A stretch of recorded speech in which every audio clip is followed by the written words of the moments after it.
At the Institute of Supernatural Abilities, every day was full of mysteries. The young man, immersed in his phone, was enthusiastically playing some game. His name was Jack, and he was delighted with his considerable advantage in the game. Suddenly, a rock flew at him with all its force, causing him to stop playing and drop his phone on the ground. Karen asked him what he was doing and advised him to focus on his studies and not his games. Jack replied with a smile that he could combine training with playing, and it wouldn't hinder him in any way. He reminded Karen that she had gotten a 5-star job at 16, and he was having a hard time catching up. The girl was indignant and declared that she would never allow herself to relax or be distracted by such a game. While they were arguing, the other students were surprised by the return of the goddess Karen from special training. Everyone knew that it had been a long time since a genius with a 5-star profession had appeared, and so they admired the girl madly. Someone asked who was standing next to her, and one of the students replied that it was an 18-year-old guy who still had not awakened to a normal profession. Nobody understood how such a beautiful girl could communicate with such a loser. Blue Star is a world where reality and game intertwine. The man explained the rules of the exam to the students and asked them to read it carefully. Jack was surprised by Karen's serious attitude towards the test, which he had already taken 3 times. The man explained that the summoned student must go to the testing area and quickly undergo a career determination. Everyone around was discussing their future professions and their importance. It was clearly important to them to get a good profession. Suddenly, a voice called out to Jack as he was next to be tested, and the boy responded. When they saw him, everyone started laughing, because in all these years he had never achieved any profession. A woman named Sarah reassured the boy that they would start when he was ready. She then asked him to touch the crystal and relax for full synchronization. Jack touched without fear and concentrated, because he finally wanted to awaken the profession. The crystal lit up, resonating with Jack, and everything turned blue. Awakening automatically gave out basic skills. At the next stage, the crystal showed the number of stars. The system identified Jack as having a 1-star ability Mud Swamp. Seeing 1 star, Sarah looked down, considering it a terrible result and feeling slightly upset. The other students laughed, claiming that trash would remain trash and that Jack would never amount to anything. Sarah asked Jack about his awakened abilities because she was interested in learning about it. The boy remained silent, and the teacher became very worried. She saw pain in his eyes, realizing that this was a heavy blow for him, because the guy had been waiting for this day for a long time, and also that after so many years he received only 1 star. After going further, the guy received the starting equipment and realized that by putting it on, he would move on to the next level. Jack clutched the equipment to himself and thought about what he had heard when he received the ability. He was informed that the operator had completed the awakening and had fully activated the system, and also that he received abilities, dark kinship, and a secret gift. Jack didn't understand what these abilities had to do with him, because they were pure evil energy. After this, the system detected a 1-star ability and began to warn the operator about the transformation. Jack thought it all sounded bad, but he had a battlefield to fight for. A group of 5 people would enter a dungeon where each would fight monsters and get acquainted with the abilities they had acquired. Sarah asked the students to confirm their abilities and not to worry, because only the owners would see them. Jack thought that the forbidden dark ability seemed dangerous, and if it was found out, he would be in trouble. After full preparation, the portal opened and Sarah invited everyone to pass through it. Having put on his equipment, Jack boldly entered the portal and moved to the dungeon. The guy found himself behind the bushes, and there were creepy monsters nearby. He noted that the area was being monitored by drones, and he would not be able to use forbidden spells, so all he could do was hide. The man pointed at the screen and asked what Jack was doing while everyone else was fighting. Sarah explained that the boy was in poor health and his abilities had awakened late. The man said to return him and not let him take the exam again, because he has a 1-star profession and cannot be a real adventurer. Suddenly, the connection with the drone was lost, and the guy at the computer couldn't explain it. The dungeon has detected a massive surge of power, far exceeding the average monster threat level. On the battlefield, one of the students did not understand how such a powerful monster ended up there. He told his brothers to rise up and declared that they had had enough of being slaves. He shouted to everyone to kill the invaders, and the monsters went on the attack. Jack didn't understand why the drone fell on his head. Suddenly, the main monster discovered the guy and laughingly said that he shouldn't hide. The guy didn't understand why there were so many monsters here, but he saw the leader in the middle. It dawned on Jack that the drone crash was a great opportunity to test the dark technology. As he rose, he began to activate the technique and the monsters froze in shock. The guy at the computer reported a loss of communication with the drones and a sudden outbreak of dark force in the dungeon. Sarah worried that king-level monsters were capable of destroying an entire city, and it was unclear where they came from in the viewing area. At this time, the monster did not understand what was happening around him. Jack, realizing the power of the forbidden spell, thought it was cool. After the monsters died, the system reported that he received 10 experience points for killing a common goblin. The leader of the group did not understand how a person could possess such a powerful dark force. He could not move and understood that death was near. He shouted that no one should have come here, and after that, the system informed Jack that he had received 6,000 experience points for killing a veteran goblin.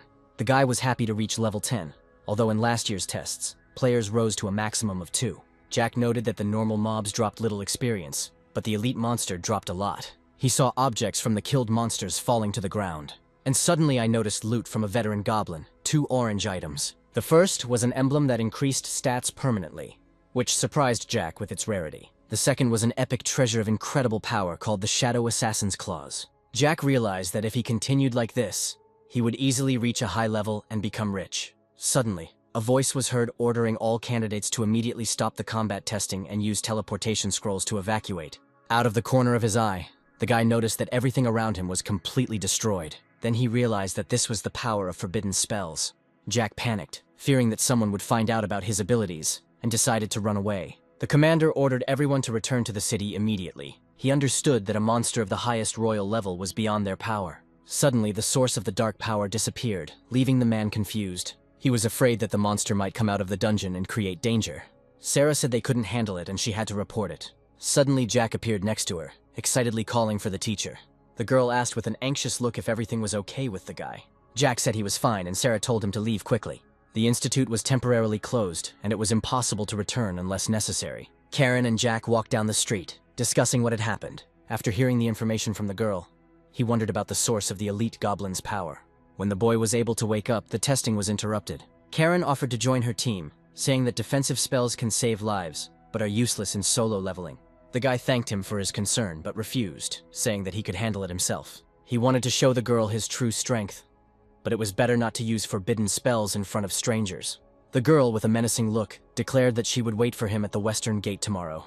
She quickly left, and Jack tried to stop her. He didn't understand why the girl was ignoring him, surprised by her stubbornness. Then Jack began to think about pretending to be sick and not coming. Suddenly he had an idea, although he didn't know if it would work. He thought that some equipment had military capabilities, and one could buy the necessary things for the mud swamp by pretending to own it. As he entered the room, he hoped that the equipment skills would not turn into forbidden spells. At that moment, a beautiful girl approached him, said hello, and asked if she could help. Jack then said that he wanted to buy equipment that would allow him to use the mud swamp, whether it was a weapon or clothing. The girl started offering equipment with high-level techniques that are better suited for leveling. Jack explained that he needed simpler equipment, not too high-level. The annoyed girl left, handing the client over to a new employee. The new girl came up, said hello, and offered her help. Jack began to examine each weapon carefully. In the end, he chose a ring, and the girl asked if he was satisfied with everything. Jack confirmed the choice and asked where he could sell the loot. Soon they found themselves in the office of a man who asked in an arrogant voice to show the thing. Jack held out the trophy and asked about the cost of the equipment. The man was surprised when he saw the orange-level weapon, noting that it was ideal for beginners. He said it was a great item that would interest his customers. After discussing the terms, the man asked to wait while he contacted the client. He called the gentleman and asked if he would like to pick out some starting equipment for his son. Returning to Jack, the man named the price of the goods, 50,000. He asked to draw up paperwork to transfer money to the guy's account. Meanwhile, the workers were discussing why the first girl left the client. Suddenly they saw Jack with the master and were surprised. One of them told about selling equipment for 50,000 crystals. The first girl, upon learning of the missed opportunity, was horrified. She stated that the commission should be hers and insisted on it. The new girl wished Jack to take care of himself and asked him to come to her next time. Introducing herself as Ebby, she said goodbye to the guy with a smile. The next day, the boy walked along whistling a tune in his new gear. Last night, he tried out the new abilities and was glad that the system did not transform them. Now, Jack doesn't have to worry about being discovered, and that calms him down. Suddenly, he saw Karen and greeted her joyfully, his eyes shining.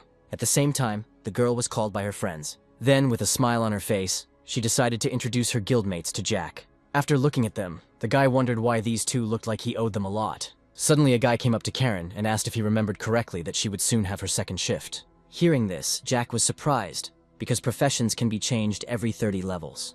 The student, clearly trying to attract attention, handed the girl a gift and said that it was for her. The guild members were surprised when they saw this, because this thing was an elite potion that permanently increased stats. Then the student said that money was not a problem, because it only cost 30,000 crystals. However, Karen thanked him for his concern, but could not accept this gift. After that, she said that she still had a lot of things to do and suggested that they get to work. The student got angry and started asking her if she was really going to waste her time on that loser. Then Karen told him in a stern voice to watch his language, and there was anger in her eyes. The guy stated that the guy had a one-star profession and it would be a waste of time to go with him. Jack didn't understand why the guy suddenly attacked him like that and who he was anyway. The girl from the clan tried to calm the student down, but he just wouldn't shut up. He told Jack that the potion alone was worth far more than the boy himself. Then Jack said that it was just a potion that gave 3 dexterity. Another student asked if the guy had anything better and offered to show him. If Jack doesn't have one, he'll be on his knees. At this time, Jack took the artifact in his hand and said that the guy better get ready. It was an emblem of the Vanguard, permanently increasing the characteristics. Seeing this, all the clan members were shocked because they could not believe that such an item existed. Jack said that the only way to find out is to use it. After that, he handed it to Karen and told her not to worry, because he found it at his home. He asked her to accept this thing quickly, because they had to find out the truth. Karen stood there in confusion but began to use it. After that, looking at her hand, she exclaimed that the characteristics had actually increased. The students were perplexed, because they did not understand where the guy got such a treasure. Then Jack said that when he starts apologizing, he should speak louder, because the guy has poor hearing. He asked if the gentleman wanted to retract his words. At that moment, the student knelt down in front of Jack, who looked at him with a grin. After that, he returned and said goodbye to Karen's guildmates. As they walked, the girl began to apologize, but the guy said that it would not affect their relationship in any way. With a smile on his face, Jack said that the girl shouldn't have accompanied him, because he would have been glad if she had gone to the second shift. Karen started screaming that the guy shouldn't treat himself like that. After that, she handed the book to the guy and said that it was for him. It turned out to be a tome of spells, and the girl noted that he would be able to study them when he reached the required level. Those days were purple quality, but the girl also said that no amount of money would be enough to thank the guy for that emblem. After a moment's thought, Jack said with a smile on his face that he would accept the gift then. After some time, they came to the dungeon of the ominous cemetery of the district. The girl continued to practice with her bow, while Jack supported her, sitting on the ground. The guy was sad because he couldn't tell Karen that he was already level 10, so he felt helpless. Suddenly, the girl received a call from someone shouting that they had received news that a powerful boss would soon appear at the cemetery. The girl said that it was quite a rare event, so she should attend. Karen remained silent on the phone, and the student asked again if she was coming. Oliver said that the girl should go, because this enemy drops the item he needs. Hearing this, Karen thought about his words. Jack told her that it was okay if she went and he wouldn't be upset at all. Then the girl told him to return to the safe zone and wait for her. The guy, without losing heart for a minute, happily answered her that he would wait for her. After she began to move away, Jack yelled at her to be careful. When the guy was left alone, he decided to deal with the strongest boss. He was glad that he learned 2 more abilities yesterday. Unfortunately, he only had 3 ability bars so far, and Karen's book required level 15. At this time, the girl was approaching the ominous cemetery. The student said that the main boss would appear in the tower at the very heart of the dungeon. Suddenly, some detachment broke out ahead of them.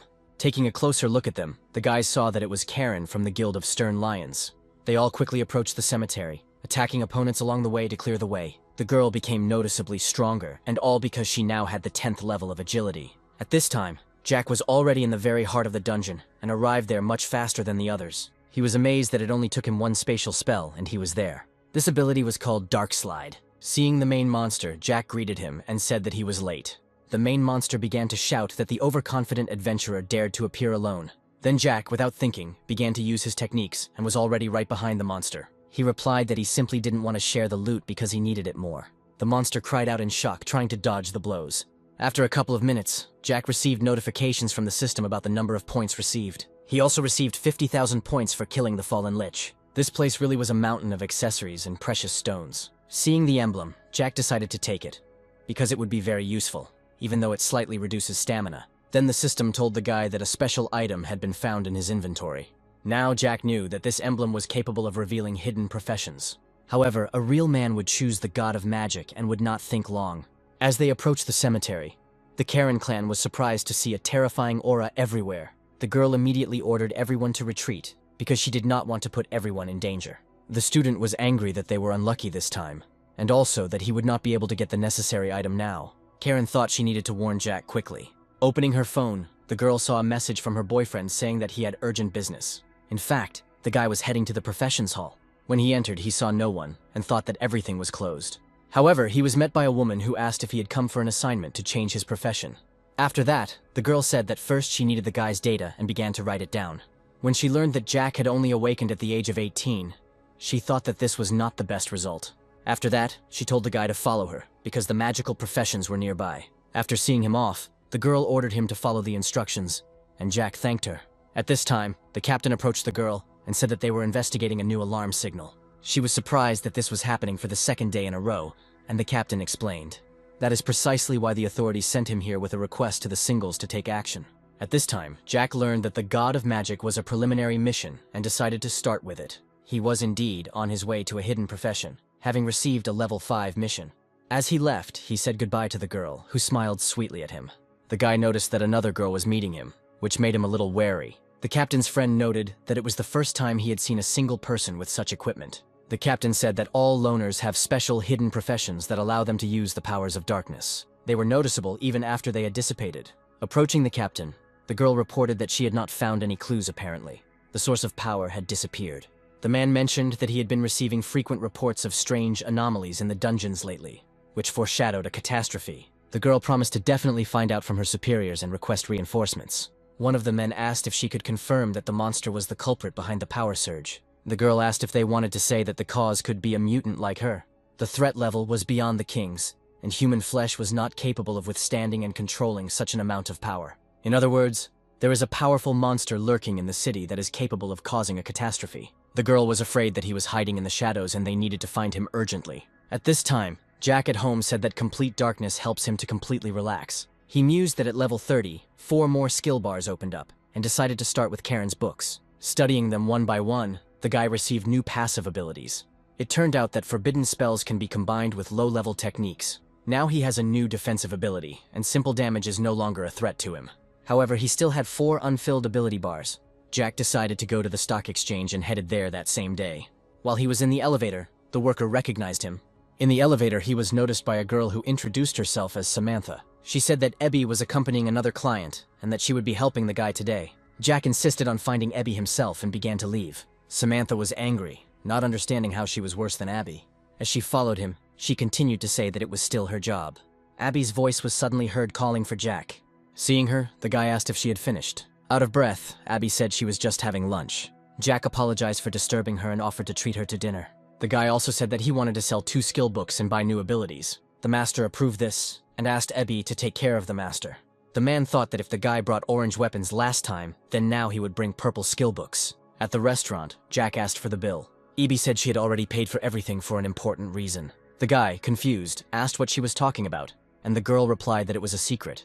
Jack wanted to walk her home, but she needed to go somewhere, so she called a taxi. When the driver asked for the address, Ebby replied that she was going to the second city hospital. Thanks to Mr. Jack, she earned enough money, and after that, she was able to pay for her father's treatment. Suddenly, the car's windshield shattered and the driver began to bleed. It turned out that a monster had landed right on the car. Ebby, having fallen to the ground, could not understand where the monsters appeared from in the safe zone. At that moment, a mutant emerged from the portal with a completely calm appearance. The girl tried to use her power, but it didn't help in any way, which confused Ebby. The monster began to attack the girl from above, and she tried to escape. Suddenly, the captain appeared and deflected the monster's blow, protecting the girl. Everything around began to rot, and no one could understand what was happening. The captain understood that an ordinary person could not cope with these monsters. The man remembered his friend's words about a hidden powerful monster. At that moment, another attack almost hit the captain, but he managed to dodge. The man, seeing the villain, asked if he was a mutant. Then the guy said mockingly that he didn't look like trash at all. This was the chosen one that humanity had never met. The guy had much more strength than the people on the 3rd shift. The villain, when starting the attack, told the man that he was on his territory. After the attack began, he shouted that the man was a real weakling. The monster flew towards the captain at the speed of light, and he desperately fought off the attacks. At that moment, the guy was surprised at how strong he had become. At that moment, a voice came from his pendant, menacingly telling him not to be narcissistic. The mysterious voice reminded him that without him, he would be the same as his fellows. After that, he ordered to prove that the guy would be useful to him. The villain had to sacrifice all the inhabitants of the city and mark his appearance in the world. At this time, Jack was leaving the public toilet, clearly not suspecting anything. When he looked around, he was surprised. Only a moment had passed while he was in the toilet. Suddenly, one of the monsters started attacking the guy. Jack, with his agility, easily dodged the blow. The system then showed him a side spell called Earth Thorn Wall. Jack was glad he had spent money on a weapon with a purple skill, as it enhanced his earth spells. Noticing this, the villain said that he could not believe that there were still people left in the city. Jack was surprised to see him, because he didn't expect there to be anyone other than monsters. Suddenly, the guy's hand reached out to Jack and grabbed him. Without moving, he began to activate the dark force. The villain was surprised that the man was able to repel his attack. Jack's dark power was very powerful, and the boy was confused. He screamed that the student's threat level exceeded his own, and he was scared. Jack was thinking at this point that the guy looked pretty strong, and would most likely have to use the forbidden spell in the city. At that moment, the villain's arm broke and he froze completely.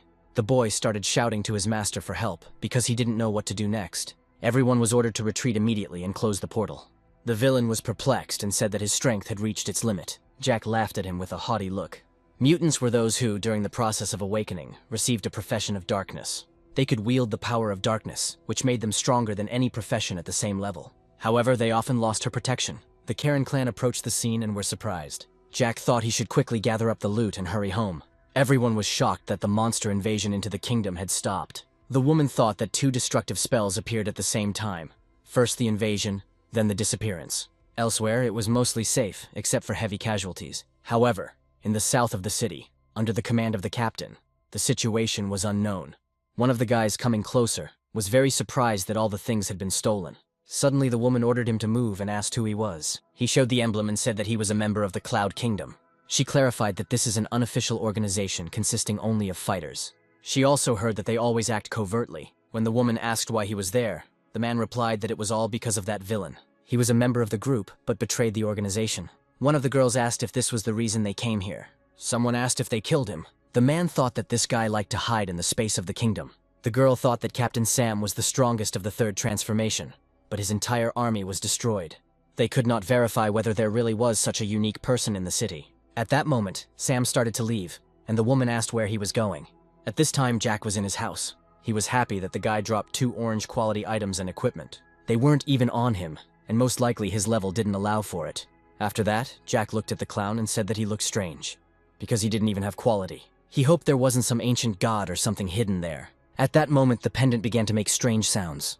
The monster boss said that if he hadn't reacted so quickly, his kingdom would have been discovered. Jack looked at the pendant with confusion. Seeing the guy's face, the monster immediately ordered to interrupt the connection and not to reveal their position. He was scared to death because he was close to failure. After some time, investigators came to the city hospital. The captain, who lay completely wrapped in bandages, said that they were saved by a young fighter. As soon as the enemy saw him, the monsters created a crack in the realm and fled. The woman said she had a vague feeling that this man's power was beneath hers. The man clarified that he was talking about a guy who even the strongest of this world could not catch and was killed by a mysterious someone. The girl said that maybe he was just passing by, or maybe not. The man in the cast said it would be more peaceful if this guy lived here with them. Then the investigator said he had an idea, and he asked if there were any remnants of dark power left in that place. The man suggested that this person might be one of the mutants. These 2 destructive spells resulted in no casualties. The man in the cast said that it was impossible and that he was going too far. The woman thought about all these words and fell silent. At this time, Jack wanted to complete the task of changing his profession. Walking further, he saw the Temple of the Sacred Sun. At the same time, the man was watching the guy. A few days ago, a client came to the master at the exchange. The girl introduced him as Evan. The man greeted him and said that he heard that Evan wanted to buy a 4-transformation fighter set. The girl thought that with such a high level and good looks, the guy was rather wasteful with money. The mechanic said they had an old customer who called to sell this kit. Then Evan asked menacingly where this man was. The master began to say that the guy was busy today and could not be present, but there was excitement on his face. The set included a bib and pants. The guy insisted that the master tell him where that man was. The master thought that this was a very strange coincidence, because as soon as Jack said that he was going to sell the suit, this guy appeared. He said that the guy was going to go to a neighboring town and decided to check by calling. After some time, Evan left, and the girl said that she walked him home. The master sat in confusion, and she asked what had happened. He said he had asked someone to look into Jack's background and found out that the guy wasn't particularly talented. Hearing this, the girl was upset because she thought he was really cool. She asked the guy where he got the things he was selling, and the man replied that that was the problem. Remembering Evan, the girl clarified that that guy was probably not himself right now. Even though the items weren't stolen, the point is that the guy clearly obtained them illegally.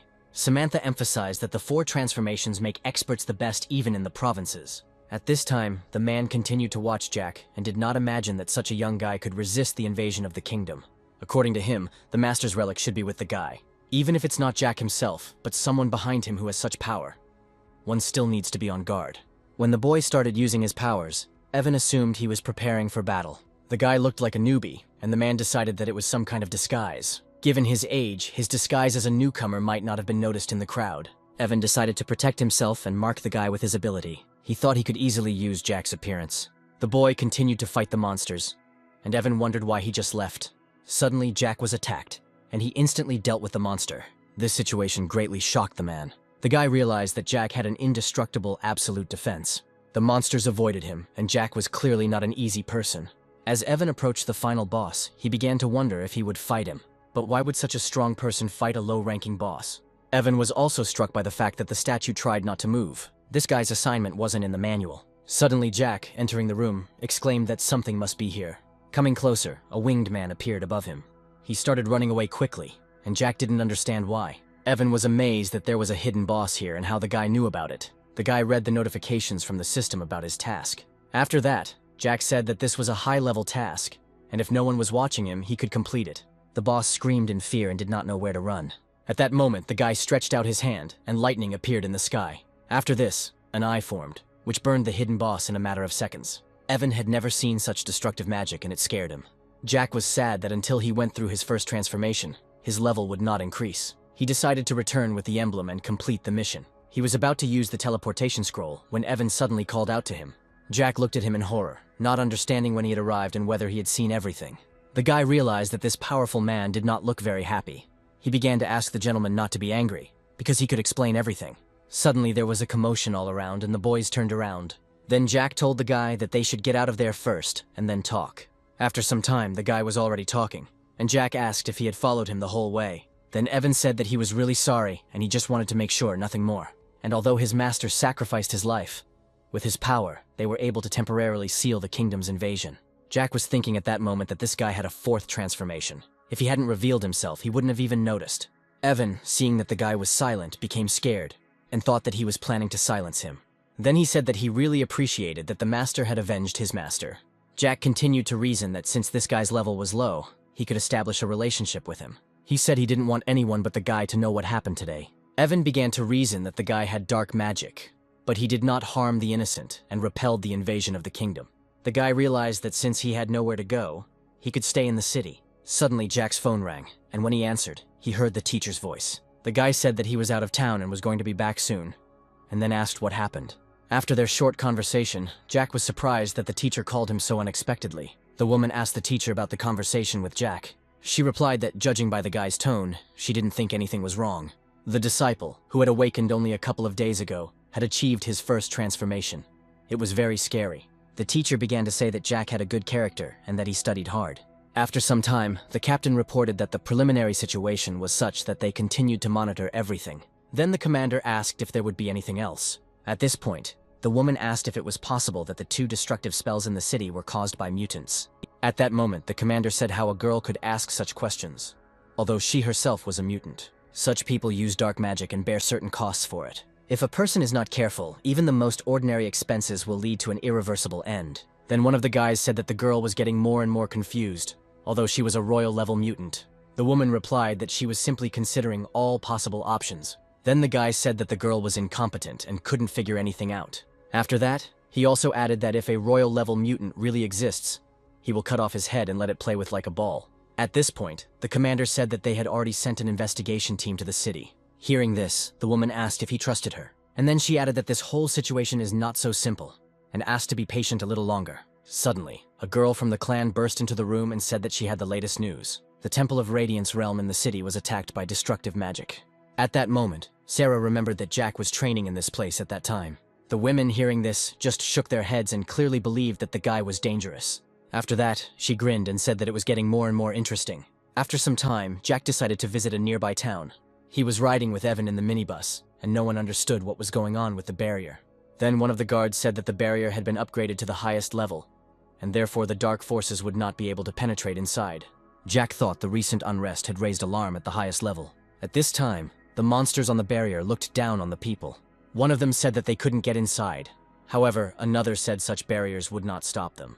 The monsters ordered everyone to start the attack and surprise the people. People looked up and didn't understand what was happening. The monsters instantly broke through the barrier and began attacking civilians. The guards didn't understand why the monsters were breaking through the barrier. Another asked people not to push because he had a sword in his hands. Evan told his boss that it might be another high-intensity intrusion, and then he asked if they needed to intervene. Then Jack asked in surprise if the guy had a solution. Evan wondered why his boss was asking him when he could easily handle them himself, and suddenly it dawned on him that this was most likely a test. Then, having adjusted his equipment, he said to leave it to him. Jack at this point thought that there were too many people around and he wouldn't be able to intervene. One of the fighters was shocked that he couldn't even touch the monster. He said that he thought that there would be at least someone strong among the people. The crowd began to panic as a huge monster was heading towards them. As he began his furious attack, he shouted that all people were worthless trash. Suddenly, Evan reflected this attack. There was not a drop of excitement on his face. He said that although the boss didn't need his protection, since he was here, he couldn't allow the boss to interfere. Evan said one last time that he would take care of these monsters himself. The monster laughed and said that it turns out that not all of these people are insignificant. The guy with madness in his eyes began his secret attack. People around were surprised by Evan's level of strength and said that the monsters didn't have a chance now. At that very moment, the guy easily dealt with the monster and calmly walked away from the explosion. Jack was admiring this guy's moves at this moment. The monsters decided to strike back since their leader was defeated. At this point, Evan walked up and asked the boss if he needed to do anything. Jack, with a smile on his face, said that nothing more was required and praised him for his excellent work. The crowd still didn't understand how strong this guy was. Evan said that the loot dropped because of that monster and asked to take it. These were orange-level items. There was also a book of agility, perfect for Karen. As for the shield, Jack decided to sell it later. Suddenly, a knight approached them and asked if they could talk to them. Afterwards, the city's mayor himself thanked them for intervening and saving their city. He introduced himself and said that the guys didn't look like locals. Jack replied that they actually came here on business, but now they were stuck here and couldn't leave. And then the guy asked if the mayor had any idea why he was there. The man began to apologize and said that it was their fault and that they had caused the guys inconvenience. After this, he ordered his workers to bring the scroll to the flight he had just purchased and offer it to the master as an apology. Jack, hearing this, realized that such a thing was a very rare find. The mayor began to ask the gentleman to stay with them for a couple more days because of the recent events. The guy replied that he had a very busy schedule and would not be able to fulfill the man's request. And then again, with a menacing look, he asked if the man thought he had no business of his own. Suddenly, the worker handed the mayor a box and said that the scroll was here. The man handed Jack the mall's top black card as a small token of gratitude. Seeing this, the boy remembered that he had heard that the black card from the shopping mall was only given to select distinguished individuals and granted them various privileges. Evan took the box from Jack, thanking the mayor in the process. The man thought he needed the guy to accept this thing, otherwise he would be judged. He asked the gentleman if they could ask for help from them if the city was in danger again in the future. Then Jack said that there was no problem with that, and he would try to come if he had time. At this moment, everyone began to admire and clap as the gentleman agreed. After some time, the Karen clan was in the transformation hall. They saw the girl come out and were happy. That famous student also came out with her. He asked the girl what happened. Karen replied that she saw two people fly past, and one of them was most likely Jack. The guy asked if this was true, because the flight scroll costs 1,000 crystals. Then the girl looked menacingly at the guy and said that if he said anything bad about Jack again, he would regret it. Then the student wondered why he was always mentioning the guy, and how he was worse than him. The girl from the clan asked how their second task went. Oliver said that he only achieved Class A and unfortunately could not get the highest class. Frank then said that completing the second transformation at 18 years old was already a supernova, in demand by leading universities. Then Olivia asked Karen what about her. The girl remained silent and was clearly upset about something. Then Olivia told her friend that she looked weird. Oliver thought that even a brilliant girl could have failures. After that, he told her not to be upset and just work harder. Then Karen asked why she would be upset about the A class if the guy wasn't upset about the A class. Hearing this, all the clan members were shocked. Olivia asked the girl why she didn't tell her earlier. Karen then replied that she had discovered a hidden class that had never been seen before. Oliver began to be indignant that this was impossible, because her profession is determined when a person awakens. The girl began to remember the process of transformation formation itself. At this point, her old profession changed to another, and began to be called a fast archer. Karen was surprised and didn't understand what was happening, because the interface had changed. After that, she saw the emblem that Jack gave her. Karen realized that the guy seemed very confident as he held it out to her. After that, by clicking on the upgrade, she thanked Jack for the gift. Olivia asked how the girl could make decisions so easily. Oliver said that he had never heard of such a thing, and that the system of changing professions was most likely some kind of mistake. At this point, Karen told him that he shouldn't worry about her problems. The other guild members began to admire the fact that someone with a 5-star job was still improving.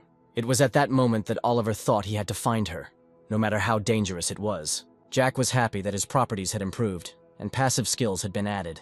He said he would have to try them out next time, while Evan waited for him. The woman thought that she had already seen this fighter last time, and wondered why he was with Jack. According to intelligence, despite the guy's age, he already has the power of the 4th transformation. However, according to the workers, when the boys entered, he followed Jack and showed respect to him.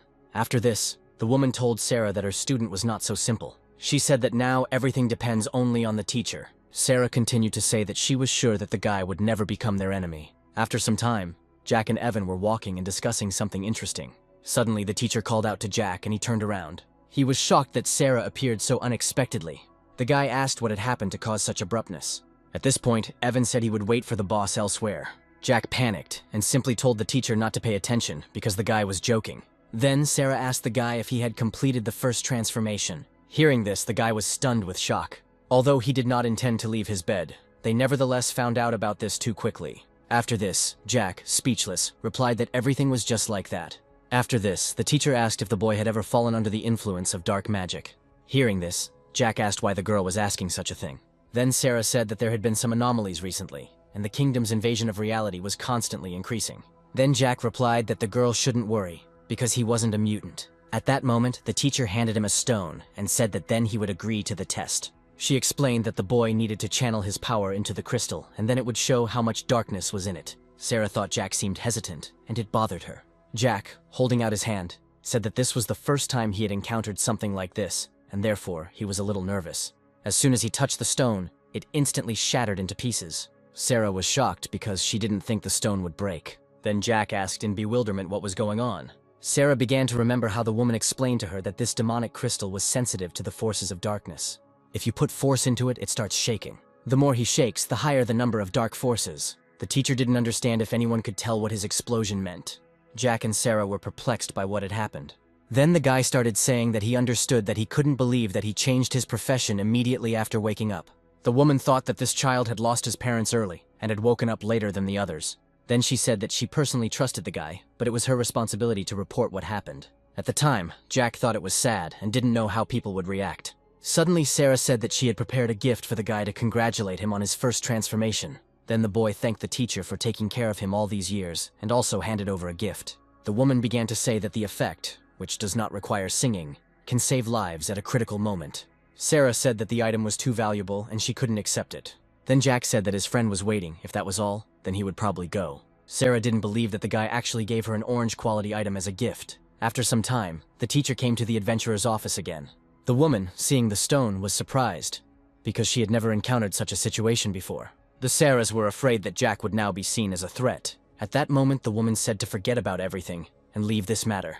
Perhaps her student is beyond their understanding at this point. She also said that there was no point in reporting this yet. At this point, Sarah replied in a slightly anxious voice that she also agreed with this. The woman began to reason that since Jack didn't want to reveal his secrets, they just needed to focus on the martial artist. After some time, Evan told his boss that he seemed a little upset. The guy replied that the teacher had just written to him and said that the investigation into him was closed. Then Evan said that this, on the contrary, should be good news. Jack replied that he was now worried about leveling up in the future.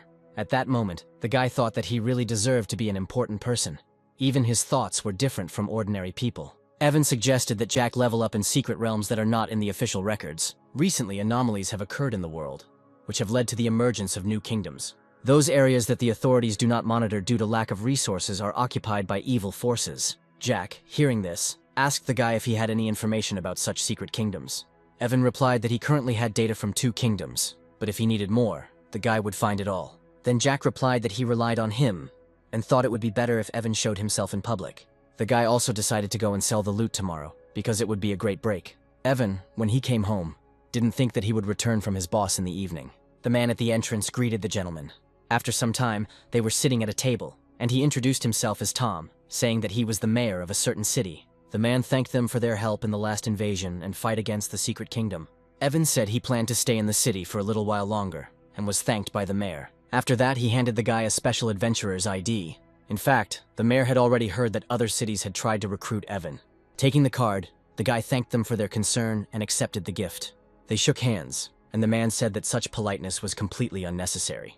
Evan thought that this thing might be useful to the boss, so he decided to keep it. The mayor thought that since the guy had a 4th transformation, the city would be safe with him. He also told Evan not to worry about housing, because he would take care of it right away.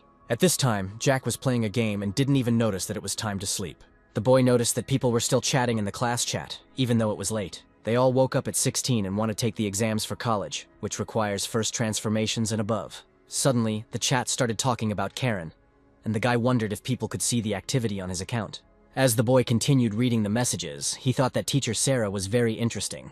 And after one of the pieces of information he read, Jack said that he only had a couple of good days, and there was no need to ruin everything. He remembered that the monsters were thinking about destroying the guy who escaped. Their leader suddenly felt a sense of fear. The next day, Samantha told Abby that she shouldn't come to work until she's fully recovered from her injuries. The girl told her that she was fine and not badly hurt. Samantha then revealed that she had actually come back to climb the career ladder, which alarmed Abby. The girl continued to say that the guy turned out to be a useless thief. At this point, Abby shouted that Mr. Jack was not that kind of person. Then Samantha said that the guy was now being sought by a fighter of the fourth transformation. At that moment, Jack appeared behind her and lightly attacked her because he could no longer hold back. Samantha started screaming that the guy didn't dare use attack spells and called for security. Abby asked the guy to leave quickly before security arrived. She tried to explain that the mall had a lot of influence, and that ordinary people were better off not getting involved with them. At that moment, the master approached them and asked the guy who allowed him to behave so recklessly. Jack said he heard that the man had been investigating him behind his back, and even called the guy a thief. The master replied that only Jack knew whether he was a thief or not. And then he said that the guy had no right to ask him questions. Then Jack pulled out a black card and asked if this was how they greeted guests of their center. Samantha and the master were shocked when they saw the black card. Jack clarified that this gift from the mayor definitely had some meaning. When the master asked where he got it from, the boy told him to find out for himself. Then the man started calling the mayor, and Samantha didn't know what to do. At this point, the people outside did not understand why the security had blocked the passage. The mayor, answering the master, said that he had been informed that he was looking for information on the map that he had personally given to Mr. Jack. Then the man began to say that there had been a small misunderstanding. The mayor continued to shout into the phone that he was trying hard to win the gentleman's favor. And then he asked how and who allowed the master to offend the guy. After disconnecting, the man did not understand what kind of relationship there was between the mayor and Jack, and why he was so angry. He decided to call that fighter and tell him that his kid had been found. At this time, Abby and Jack were sitting in the break room. Suddenly, the mayor and Evan started running towards them. Then Jack asked in confusion why they were here. Abby, seeing them all, didn't understand why they knew Jack. Samantha was shocked that everyone was looking at her. After that, she saw the gentleman and did not understand what was wrong with him. The mayor at this time asked Jack if he was sure he didn't want them to apologize. After this, he turned to the foreman and the worker and told them to pack their things, because they were fired. The two were in complete shock and didn't know what to do now. At this point, the master started shouting that it was all because of Samantha and ended up hitting her. The mayor then shouted at the security to take them out. After this, the man began to observe a good relationship between Jack and Abby. The girl thought that at such a young age the guy was already communicating with outstanding people. Suddenly, the mayor told Abby to keep working hard, and then the stock exchange would not hurt her. The girl blushed and said that of course she would try. Jack felt terrible that the mayor had to come all this way because of him. The mayor then asked the boy if he had found anything in the treasure catalog that he liked. Jack then asked if any of them had heard of the final relic. The mayor, puzzled, asked the guy again. Evan, also completely not understanding what was being discussed, asked what the ending was. Then Jack said that he just saw it online yesterday and thought it was something new and interesting. The skill book his teacher gave him is used by mages to temporarily restore mana during battle. The boy wondered what kind of forbidden spells this would become. Taking the book in his hands, the system told Jack that he had gained a passive skill. The guy had never heard of it before, and there was no description in the system. After that, yawning, Jack said that it didn't matter to him now anyway. When they said goodbye, the mayor said that everything had been in such a hurry today, but the next time the guy came to town, he would receive him personally. After that, the man leaned back and used the flight scroll. Then Jack told Evan that they should go out to eat together. Entering the boy's house, Jack was surprised that it was big. Evan explained that people who have reached the fourth transformation and wish to remain in the city receive special treatment. Jack laughed and said that they would save up money and buy a place nearby so that they could be neighbors. Evan at this point said that if the guy needed money, he had some. Jack, living at this time, thought that he earned some crystals from selling equipment. If he converted them into money, then buying a villa would not be a problem for him.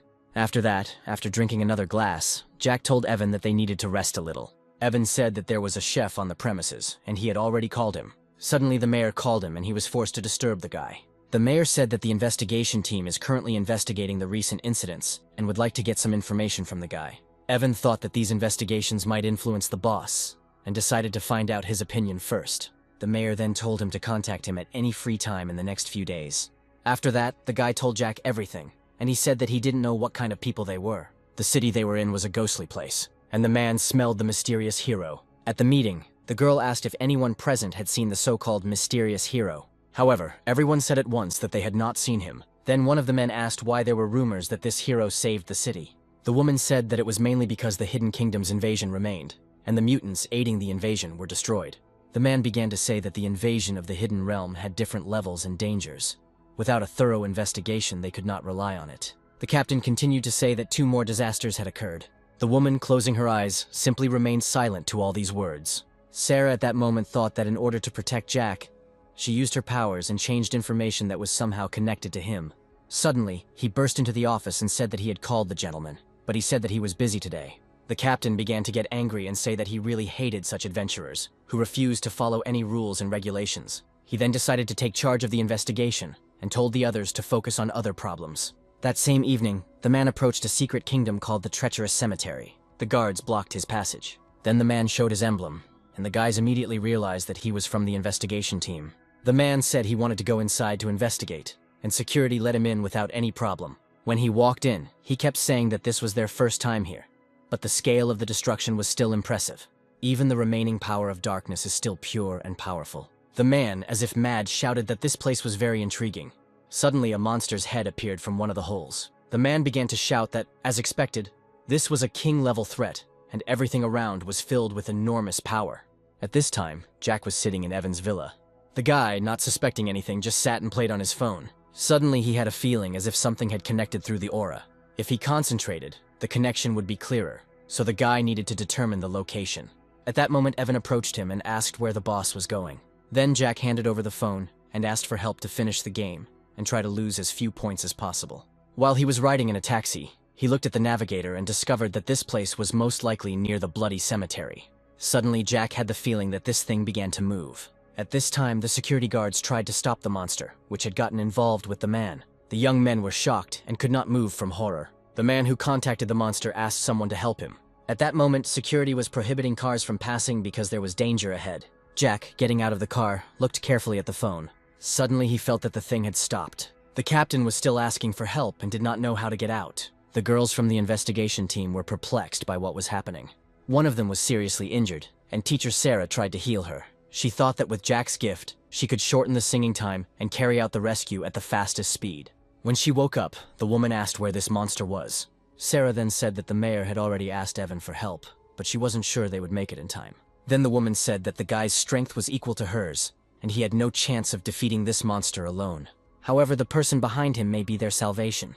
Jack at this time used his spells and attacked the monster. He didn't know if he should use other forbidden spells to knock him out completely first. Suddenly, the monster started attacking again, and then the guy got completely angry. Feeling the colossal power, the monster was perplexed as to how this was even possible. Suddenly, the system gave Jack a message about the appearance of a new ability, and he immediately extended his hand. The guy realized that close distance was one of the requirements for absorption.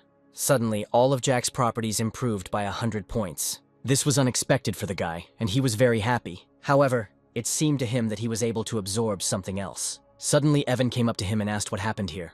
Then Jack said that he had just come across a monster and destroyed it. Looking at the captain, the boy realized that someone had taken care of him. Evan thought the mayor had just informed him of a monster invasion and wondered who it could be. Then Jack patted the boy on the shoulder and said that he would leave the cleaning to him. After that, the guy disappeared, and Evan was surprised at his speed. The guy knew that the boss lived up to his reputation, and he didn't seem to be judging him. After some time, the captain was in the city prison. All the evidence that he was a monster was true. They said that the boy discovered a monster in a secret kingdom. The woman said he used the investigation as an opportunity to enter the secret realm and absorb the dark forces. The mayor was glad that their city really had a secret hero. Hearing this, the woman Grisha grinned. At this point, the man asked Evan if he had seen the mysterious hero. Then the guy answered in a calm voice that he had met him once. At this point, the teacher and the woman from the investigation were extremely shocked to hear this.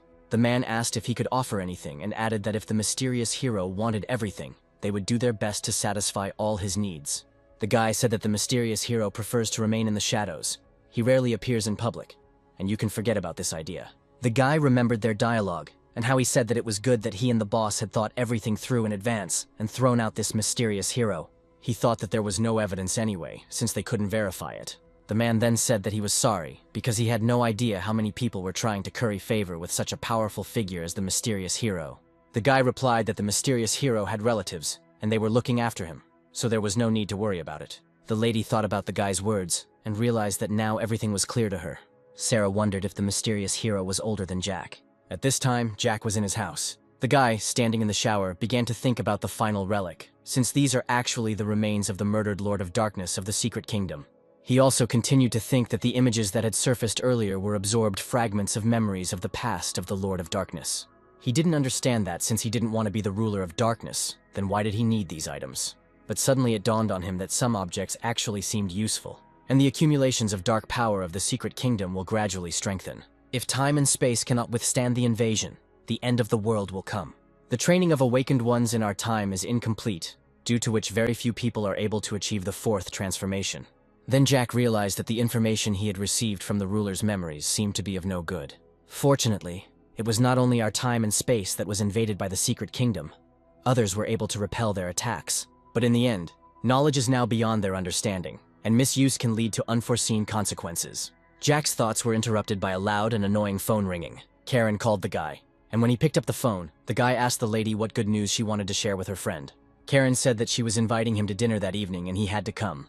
The guy, of course, agreed to her proposal. The lady said that they had agreed then, and now she would send him the location of her whereabouts. The clan members gathered and congratulated Karen on her achievement of the second transformation. Oliver was amazed that she had achieved the second transformation at such an early age. He also added that he had reserved a room at the best restaurant in town and suggested celebrating there. Karen said she had other plans for the evening and wanted to have a good rest and celebrate. Oliver then asked that completing the mission was hard work and they all needed some rest. Was there really anything that couldn't be postponed? Oliver was then furious that as soon as Karen achieved her second transformation, she had already turned away from everyone. Then Olivia told him not to say that, and Karen probably has good reasons for that. Oliver asked if they were tired of running after her. He added that she not only completed the sea-level job change, but also awakened a hidden job. Olivia was then very disappointed by what she heard, as she did not expect such an outcome. Oliver said he was afraid that one day she would leave the team for good. When Jack and Karen met at a restaurant, the guy was surprised by the price of the roast lamb, as it was affordable and its taste was simply incredible. The guy thought that in order to try delicious dishes, he just needed to follow Mrs. Karen. The girl said that she would like to thank Jack for the emblem he gave her, as it helped her a lot. The guy asked if it was the emblem that unlocked the new hidden profession, she says. Then the boy thought that in the memories of the darkness amplifiers, it was obvious that the awakening of our time had not yet revealed its full potential in the conditions of their professions. When Karen asked him if he knew where these emblems were, the guy said that he was not sure about his knowledge. Then the girl became a little sad because if they could be bought, she would want to give them to all the members of her team. Then the guy thought that she doesn't change, and every time something good happens, she doesn't forget about him. The girl said that it didn't matter, and she would find a way to solve the problem with the emblems, and he should continue to level up. Jack said that leveling up alone was quite difficult and all he needed was her protection. When the guy saw Karen's shocked face, he was surprised himself and asked what happened. The lady said that everything was fine, she just got a little hurt while they were doing the mission. Jack asked if she had received any healing, to which the girl replied that she had, but considering it was a sea-level mission, the damage from the boss was significant, so she needed time to recover. The guy wondered if it was really that hard to complete a sea-level mission. Unexpectedly for them, the guy received a call from an unknown number on his phone. Picking up the phone, Jack asked who was calling him. Then the other end of the line said that he didn't need to know who it was, because he was interested in where he got his emblem. Then the guy put the phone away and Karen asked him what happened. Then the guy replied that someone in a very strange voice asked where he got the emblem from. The girl was shocked by this information, and added that she did not tell anyone about it. The guy told her not to worry, and suggested that they just continue eating calmly. Then words came from the phone saying that if he dared to hang up, he would face the consequences. The guy thought that he wouldn't make a scene while Karen was next to him. As he left the restaurant, the guy was pleased that he had eaten well. Then the girl asked him if he was sure she didn't need to walk him home. The guy said no need, it was just some kind of prank. When the guy inserted the key into the lock to enter the house, he saw something shocking. The guy's eyes almost fell out, he was very shocked. He saw a guy with golden hair in front of him. Then Jack asked if this was the guy who called him. Then he smiled slyly and said that he had warned him that if he hung up, he would face consequences, and if he had just answered the question honestly, he would not have had any problems. Jack asked who sent him. Then the guy screamed, saying how dare he speak to him in that tone. When the guy saw another guy appear from behind Jack and fly at him angrily, he was horrified. He cut the air with his sword. Seeing such a picture, the guy almost lost the power of speech. Then Jack, straightening his shirt, said that it was now his turn to speak. The guy thought how this was possible, since according to the information he received, this guy's level was a 1-star profession. And besides, he's a mage. He was able to defeat a level 3 guy with his bare hands. Then Jack thought that, as expected from improving all properties by +100, His reaction and speed had increased significantly. Then the golden-haired guy realized that everything was very bad, and he needed to leave there immediately. But then Jack grabbed his arm and stopped him, saying that first they needed to clean up all the mess they had made. And he added that the cabinet was also broken, and the damage needed to be compensated somehow. Then the almost naked guy stood and said that they had already given him everything they had. Jack told them to tell who sent them. The guy said it was a gentleman from the Sacred Lion Guild. He said he had a unique emblem that couldn't be found anywhere, so he hired us. Then Jack wondered who this guy was who hired these guys, and he added that since he decided to pester him, there was no need to complain later that he would be rude to him. The guy remembered that he had a forbidden spell that he had not yet used. In the team, Karen Oliver talked about how she never showed up and what was the point of inviting those people. Oliver told his friend that it would be better for him to leave early and rest together in another place. Then the comrade asked what was going on with the emblem, and Oliver said that he had already sent one guy to Jack. If he did not cooperate, he would soon understand what a horror worse than death is. Then the guy asked what to do if Karen finds out. Olivia said she couldn't take it anymore and asked if he wanted her to forget about them and think only about herself. The guy said that his friend was right, but unfortunately, the change of profession did not go as smoothly as he said. The original plan was to let the boss go, shake Karen's resolve and intimidate her, and then he would reach out to her and heroically save her. The guy said that he didn't think that Karen would go so far as to fight and actually be able to defeat the boss. The guy who appeared to Jack appeared silently and out of nowhere. Oliver asked if he got the information he wanted. Then the golden-haired guy asked about Karen being hurt because of him. Then Oliver slapped him and asked if he dared to interfere in his affairs. Then the guy grabbed them and started to strangle them. The guy said that anyone who harms Karen is not worthy of living in this world. And he added that since he spoke of a fate worse than death, then let him experience it for himself. Jack noted that these people turned to ashes. There was no evidence. The perfect way to erase all traces. But this time the situation was quite dangerous. The boy's house was in a normal area where high-level awakened ones could walk around without hindrance. Jack planned to first use the ruler's memories to sort out some important things. Jack decided that he would pack his things and stay with his friend, since he was on his 4th transformation, and the security in the area of elite villas was much higher. The guy was shocked at how they dared to attack the boss and what kind of impudence it was. Jack said there was no rush, and what he really wanted to ask was if Evan knew any reliable alchemists. Evan asked what his requirements were for an alchemist. Jack said he was looking for a highly qualified, reliable person, preferably with an independent status, and the simpler the relationship, the better. Evan said that the alchemists he knew were experienced, but they had already become members of a large guild. Jack thought that in the memories he received from the Dark Lord, he once killed several high-level alchemists whose potions exceeded the standards of their world. But as soon as chemists become members of large guilds, they immediately lose control over their actions, and information leaks increase. After this lesson today, I don't want to attract the attention of those greedy flies anymore, Jack thought. Jack asked Evan to help him with this question later when he had time and added that he would ask other people. Then Jack called his other comrades and began to ask about them, and one of his comrades said that he knew an alchemist. Jack was greatly surprised by this find. Karen spoke to Jack on the phone and said that the brother of their team's priest was an experienced alchemist who was originally going to join their team. Then Jack thought about something. He told Karen that he had found some recipes at home and needed help studying them. Then Karen asked if he had found something in the house again, and Jack said he was just cleaning up. When he came to the alchemist's house, he greeted him and introduced himself. The alchemist greeted him in return, introduced himself, and asked to show him the recipes. Olivia said she wanted to get along with Jack, but her annoying brother kicked her out. Mark said the ingredients were quite ordinary, but he had never seen this processing method before and it seemed quite complicated.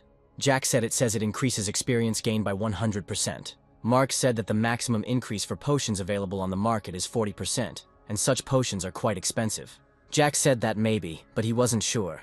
It was not very convenient to ask someone about such a thing, so he came to him for advice. Mark asked to wait for him a little, as he would be conducting some experiments upstairs. Then Jack joined Karen and Olivia. When the girls saw him, they asked what happened. Olivia suggested going and seeing what was going on. She said it was the slime her brother used for his experiments. When they went up to her brother, they were shocked by what they saw. Mark shouted with joy that he succeeded, and really did it 100%. The girls were shocked and did not understand what was happening. Mark began testing Jack and says that after he drank some of the prepared potion and tested it on the slime, the experience gain actually increased by 100%. Jack thought that this was good, and if this recipe worked, then other recipes were also correct. But Mark was behaving very strangely. Olivia said that her older brother treasured the lab the most, but he never allowed her to leave it. And now he is literally destroying it. The girls of the month cried out asking if the experience had really increased by 100%. Mark told them to be quiet and keep it a secret.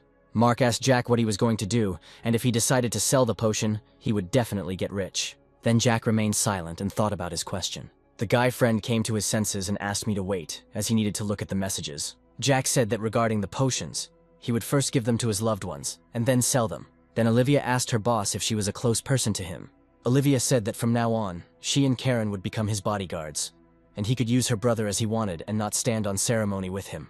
Jack thought that if he put such valuable items on the market, he would definitely attract attention. He realized that if he wanted everything to be calm, he first needed to prepare his surroundings and take care of his own strength. And he added that if anyone dares to build something against him, they better think twice. Jack thought about the berserker from Karen's team. Then the girls were delighted and immediately began to smile. Then Jack thought about Sam, and remembered that he had good strength and a good relationship with Crom, and that was what he needed. Mark asked the guy if he had any other recipes. Mark said he had never heard of most of the material listed there. Jack thought that it was not surprising, since the recipes were from another dimension, and it was already luck that they could at least do something. He said that since they were talking about it, he had a proposal. When the first portion of Experience Potion was ready, they would call their comrade and level up together. Then Karen walked up to Jack and asked if he was with them. Then Jack excitedly asked why they needed him. Mark said that if potions were needed for everyone, he could prepare them by next Monday. And Olivia added that then, everything was decided, and they would come on Monday. Then Jack asked the girls if they listened to others. A whole week later, that very Monday came. Jack stood on the street and called his comrades, saying that he was already there. Someone on the bus said that there was training today, but Jack didn't come. People on the bus laughed at him and wondered what he was doing there. Someone from the bus told them not to bother with it, and that they should go to bed because they had a long way to go. Upon arrival, the students began to enter the secret kingdom. One of the students asked teacher Sarah when they could come in. The student asked why they had to wait so long, to which the teacher replied that they were in the 2nd grade, and it was good that they were in the 1st group. One student spotted Jack and asked why he was there. At this time, Jack was with his entire team. The student asked why Jack could enter without waiting in line. The teacher said that Jack is with the Sacred Lion Guild team, so he can go straight to the depths of the secret realm. There are not as many people there as here. The students were furious that Jack would do such a thing. The student decided to ask the teacher about whether it was she when she spoke about the lady. The guy in line said it was great, and they seemed to have chosen the right place. Then the girl standing next to them suggested they go inside. The student asked who these people were and why they were acting so arrogantly and impudently, and a student standing next to him asked him how he could not know who these people were. The girl said that these three, like Karen, were new to the government's list of supernovas, and she added, pointing to the girl, that her name was Rose, and she was 4th on the list. That pumped-up guy was Jim, he was 3rd on the list. The girl pointed to the guy and said that his name was Tom. When Jack's team found themselves in the depths of a secret kingdom, he himself was surprised by the potion that he saw. Olivia hit him, telling him to speak more quietly, since he didn't want others to hear him. Sam asked Mark if the potion was expensive. Mark said that this is precisely what makes the potion so valuable, and he thinks no one would turn down the opportunity to improve their skills with such a small cost. He said that this time they would get all the benefits thanks to the boss. Karen thought about the fact that Jack was not very good at socializing, which is why he always had few friends. She remembered him at 16, when his first awakening ended in failure. She also remembered that he was made fun of at school, which made him more withdrawn. She thought it was a rare thing to see him so cheerful, and she hoped he would feel better now. Then, after coughing a little, Karen decided to say something. Karen said that this time they don't have a tank or a damage dealer, so they need to be careful during the battle, and asked Jack not to do anything so as not to attract the attention of the monsters. She said that she was responsible for increasing the monsters, and explained to the others what and how they would need to do. Jack thought that leveling up this way was rather slow, but for the sake of his team, he simply wouldn't interfere. Since it is quick and easy to level up with forbidden spells anyway, there is no need to rush while he looks at their abilities. Mark was pleased with his actions, as experience was growing very quickly. Olivia and Sam thought they could achieve the 2nd transformation before the entrance exams, and get into the same school as Karen. But suddenly they were interrupted by a sudden noise, and Sam asked who was there. Suddenly Tom appeared and said that he didn't mean to laugh, but he just couldn't help himself. He added that it was funny to hear someone who had not even achieved the 2nd transformation yet speak so confidently about entering the best university. Olivia wondered if these guys were on the list of supernovas. A guy with a good reputation said that they would be recognized quickly. Sam wondered why they were here if they didn't live near the city. Karen replied that they were leveling up and asked what they needed. Then the guy who was the leader said that they came here specifically to propose to her. Namely, is the girl interested in joining their team? Shocked, Sam and Olivia heard Karen's answer. She firmly said that she already had her own team and refused. The guy mentioned a mage on her team who was ranked 14th on the supernova list. Karen got angry and refused to join the other teams. The menacing man advised her not to rush, because in a small town, news can lag behind. Due to the problems with secret kingdoms, universities have changed their grading criteria. Now, only elite teams or outstanding individuals can get to them. Although the conditions are favorable, the places are limited. For a girl, this is a great opportunity. Because everyone on the list is gathering their teams, Karen can become a strong personality. Because everyone on the list is putting together their teams. The guy reminded her that weakness is a sin, causing Karen to become even more angry. He suggested going elsewhere for promotion, ignoring them. Olivia supported this by placing her hand on Karen's shoulder. Jack thought the guy was asking for trouble, since Karen had just awakened to a new profession. One of the guys asked Jack if he was Oliver. Receiving a negative answer, Jim told him to get lost. Sam intervened in the argument, warning Jim not to go too far. Jim asked about the consequences, doubting Sam's ability to help others. The conflict escalated into a fight. Karen asked them to leave on good terms. The attack landed on Sam, and he thought he had broken a few ribs. Sam shouted at Jack to leave quickly because he couldn't get involved in a fight. Jim showed the guy again that he was no good for anything. After that, he started attacking Sam. Suddenly, Jack blocked his blow using dark magic. Seeing this, Karen began to worry about the guy and shouted him. However, Jim could not move. He didn't understand how Jack, being a magician, could have such incredible power. At that moment, Jack threw the guy very far away. And then, smiling, he said that Jim is the trash here. The leader ran to his clansmen. At that moment, Karen shot him with her bow and hit the target. The girl and her team were shocked that Mark defeated the berserker with his bare hands, and the archer killed the tank in close combat. Jack said he just wanted to quietly take care of his business, but they forced him to reveal everything. After that, he sighed and said that all this caused a lot of problems. Jack told Olivia not to stand there like a pillar and to heal Sam immediately. He was curious what Sam was going to do with that guy. Suddenly, he noticed that his guildmates began to treat him with more respect. Jack told Sam to take all of the guy's gear as compensation. The leader shouted that this was a robbery and they would not dare to do such a thing. Hearing this, Jack instantly appeared next to the guy and prepared to strike. The leader immediately changed his tone and said that he had some good equipment that they could take. After this, Jack noted that he did not like problems and hoped that the leader would not take revenge. Suddenly, a girl from the team called Jack boss and said that Olivia had all her gear. The guy, hearing this, noted that they were very intelligent. Jack said that now they should go level up. A few minutes later, Karen admitted that she had planned to help the guy with the upgrade, but he turned out to be strong. Jack laughed and said that he had recently awakened and could not show his power in public. Karen replied that if the guy didn't want to talk about it, she wouldn't ask. The guy said with a smile that the girl still understands him better than anyone else. Karen punched him in the shoulder and said she was happy for him. Sam and Olivia started asking which university and guild the boss was going to apply to. They added that such a strong magician should not rush into decisions or worry about exams. Jack thought that if he went to university, there was a risk of revealing his secrets, and decided that he did not have to go. Thinking about this, the guy shouted that they should move on and speed up the pumping. He thought that although he couldn't use forbidden spells, the bonuses and passive skills were enough for equipment. After some time, Jack returned and Evan greeted him with a smile. The guy thought that after several days of hard work, he had only risen one level and was tired. For a common person with a one-star profession, it is easier to enter a regular university than to kill low-level monsters every day. After thinking about this, Jack decided to rest at home for a few days. Suddenly, Ebby called and said that there was an auction planned with good items. She said that the master was replaced by Tom. When Jack said he was not busy, Ebby said they would be there soon with a catalog of auction items. The guy thought that the service was good and the new master treated people better. After a while, Tom greeted Jack and told him about his position. When the guy extended his hand to introduce himself, the master asked him to take care of him. The man said he had been ordered to treat Jack in the best possible way, and it would be great if the whole center revolved around him. After this, Tom asked Ebby to show the auction catalog to Jack. The guy looked through the catalog and thought that he didn't need all this equipment and potions. Seeing how quickly he turned the pages, the master realized that he had underestimated the master's skill, and his plan had failed. Jack froze in bewilderment at what he saw. The master noted the boy's insight and pointed out the right thing. It was the newest experience potion, increasing experience gain by 100%. Remembering the conversation with Olivia's brother, Jack thought. Evan started to say something to the boss, but fell silent. Jack aggressively asked Master Tom where they got this thing. The man excitedly replied that the item was provided by the Azure Edge Guild for auction. This guild was one of the top 7 elite guilds and possessed incredible strength. Jack asked where they got this potion from.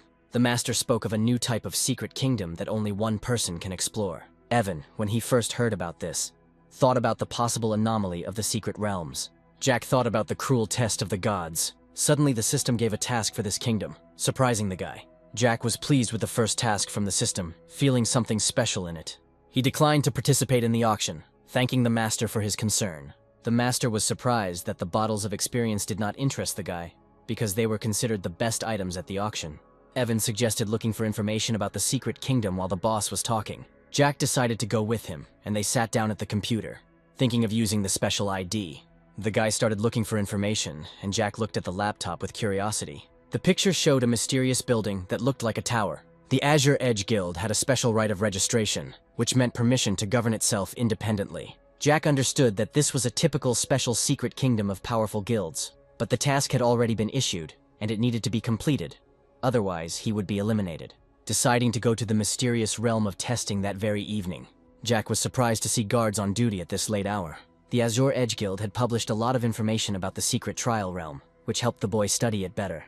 Heading quickly towards the building, Jack tried to enter. However, before he could enter, there was an instant, powerful explosion. The explosion was so loud that the residents of the houses reported it to the head of the guild. Through the portal, Jack began to fly back to his apartment. His face was covered in blood, and he didn't understand what had happened. As he approached the entrance to the secret realm, a powerful energy burst out from him, destroying the earthen defensive shield. Jack didn't understand how this was possible and what to do about it. Even the system was damaged, and the guy couldn't figure out what kind of research skill this was. The healer informed the chief that the guards were merely stunned, not damaged. The guard woke up and was surprised to see the boss. The head of the Azure Edge Guild, Sam, asked menacingly what happened. The guard told of an unexpected explosion upon entering the secret realm of the test. The man clarified that nothing like this had ever happened before, and asked if changes could have occurred within the kingdom. The girl suggested using something to test it. Remembering the special seal that allowed them to record what was happening inside the kingdom from the outside, they began to watch the recording. The man's face darkened in shock when he saw a clear, dark silhouette on the recording. There was a clear silhouette visible on the recording, and Sam couldn't figure out what it was. At that moment, a menacing man, who clearly possessed a light power, told the god of evil that he had no right to invade his territory. These words greatly surprised Sam and his assistant. The recording showed the man was annoyed that the devil had managed to escape again. Everyone present at the secret kingdom was shocked by what they saw and heard.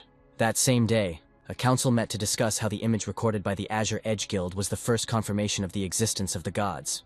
The identity of this god was unknown, but apparently his spells reached the legendary level of forbidden spells. One of the men noted that, according to the leader, passing the tests could bring recognition and blessings from the gods. The main problem was that even the forbidden level of spells could not destroy the evil god, which was terrible news for all the guilds. The Full Moon Guild leader noted that if the evil god intended to destroy the world, they would not be able to stop him.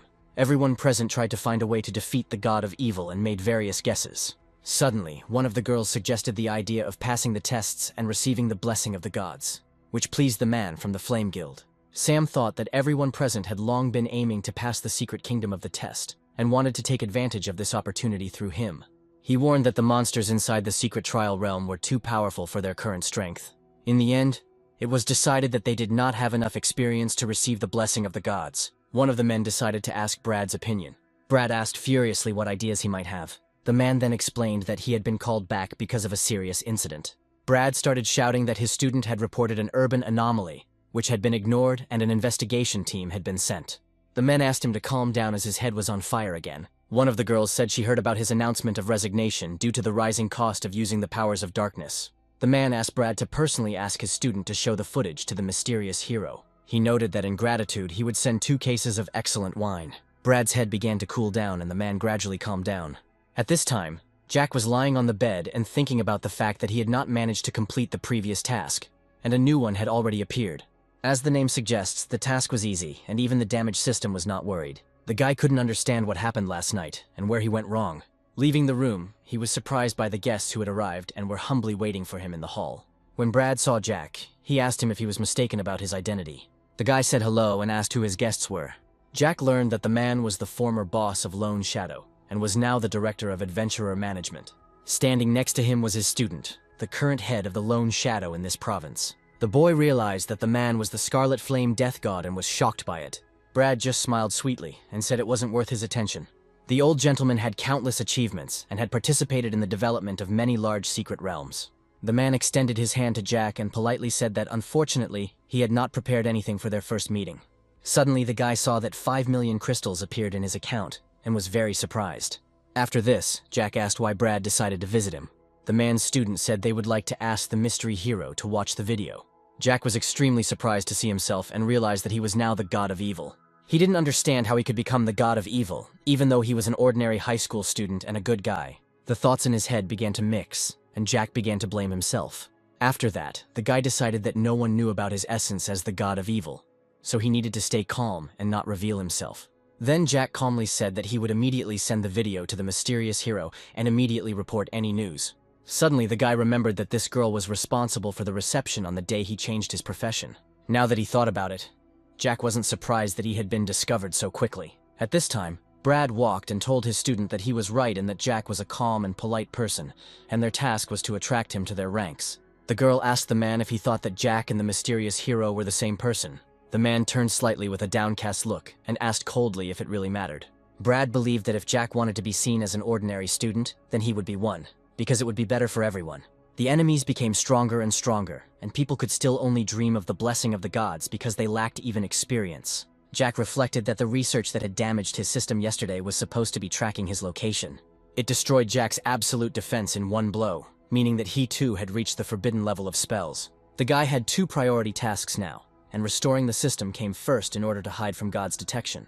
Jack decided to ask Evan if Brad had provided any additional information, and began to analyze it. It was written there that the internal structure of the trial realm resembled a tower divided into many floors, and the strength of the monsters was very high. Jack still didn't quite understand the mechanics of how the secret kingdom worked, and he began to think about whether it was possible to delegate the task to someone else, since it did not require personal presence.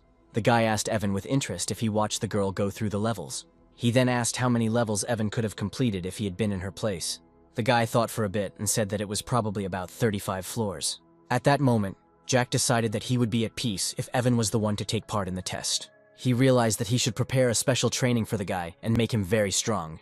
After some time, a terrifying scream was heard in Brad's office. The man was shocked that the mysterious hero wanted to send someone to the Azure Edge Guild to participate in the trial. The girl said the boy also asked to use their gym, claiming he wanted to undergo intensive training. At that moment, Brad remembered Evan, who had not yet reached the 5th transformation. Now things were getting a lot more interesting, and Brad was getting more and more involved in the matter. He said that yesterday, the heads of the families of the major guilds decided to challenge the trial realm and were defeated. The girl was very surprised that even the strongest in the country could not receive the blessing of the gods. At this point, Brad screamed in anger and said that this was why he was so interested in the outcome of Evan's test. After this, he noticed that his head was burning again and tried to calm down as quickly as possible. The flame was the price that the master continually paid throughout his life. The girl was worried that there really was no way to make it easier, no matter how hard she tried to find a way out. And so Jack and his assistant Evan came to the training room. The people there were surprised by the 4th and 5th transformations, because the city had never seen anything like it before. The man remembered that he had said nasty things about Jack in the past and was glad that he had not offended him then. Otherwise, everything could have ended badly. At this time, the girl explained to Evan that the training room could simulate various combat situations if sufficient information was provided. Then the guy handed the girl a flash drive and said that all the detailed information about the training was on it. When she opened the folder, she was very surprised at how accurately everything was labeled, including the weaknesses of the monsters. Jack mused that the ruler had once visited this secret kingdom, so he simply needed to extract all the information from the memories. Brad asked Evan if he would mind if they watched him, to which the guy replied that it would be an honor. The man said it was just training and added that he wanted to learn something. With a stern look, Brad asked if the mysterious hero had ever mentioned that the god of evil would actually destroy the world.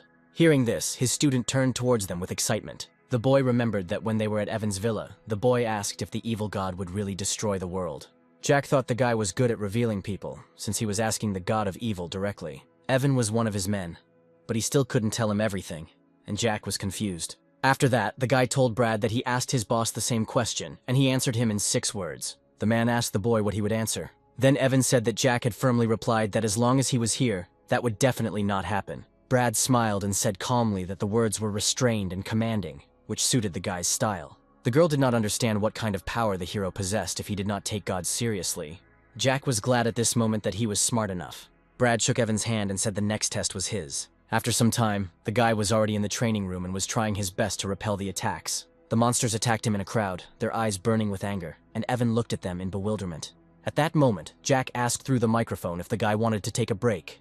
Evan replied that everything was fine, and he needed to rest a little before trying a couple more times. The girl, watching this fight, said that these monsters had already exceeded the limits of the 4th transformation, and she definitely would not have been able to pass this test. According to Brad, Jack woke up at 18, but it only took him a couple of days to complete the first transformation, which means a miracle should happen to Evan. Jack realized that he had underestimated the situation, thinking that knowing the monster's weakness he could pass the test, but forgot that people have limits, just like equipment. If Evan can pass the test, then the guy will eventually have to pass it himself. At this point, the boy turned to the man and said that it was time for him to go, as school would start next week, and he needed to get ready. Jack knew he needed to level up as quickly as possible before school started again. As he walked down the street, the boy thought it would be nice to get a powerful skill or equipment to equip his assistant with. Jack decided that the best way to remain undetected was with the flight scroll. He asked the trading exchange to help him acquire a batch that would definitely last for some time.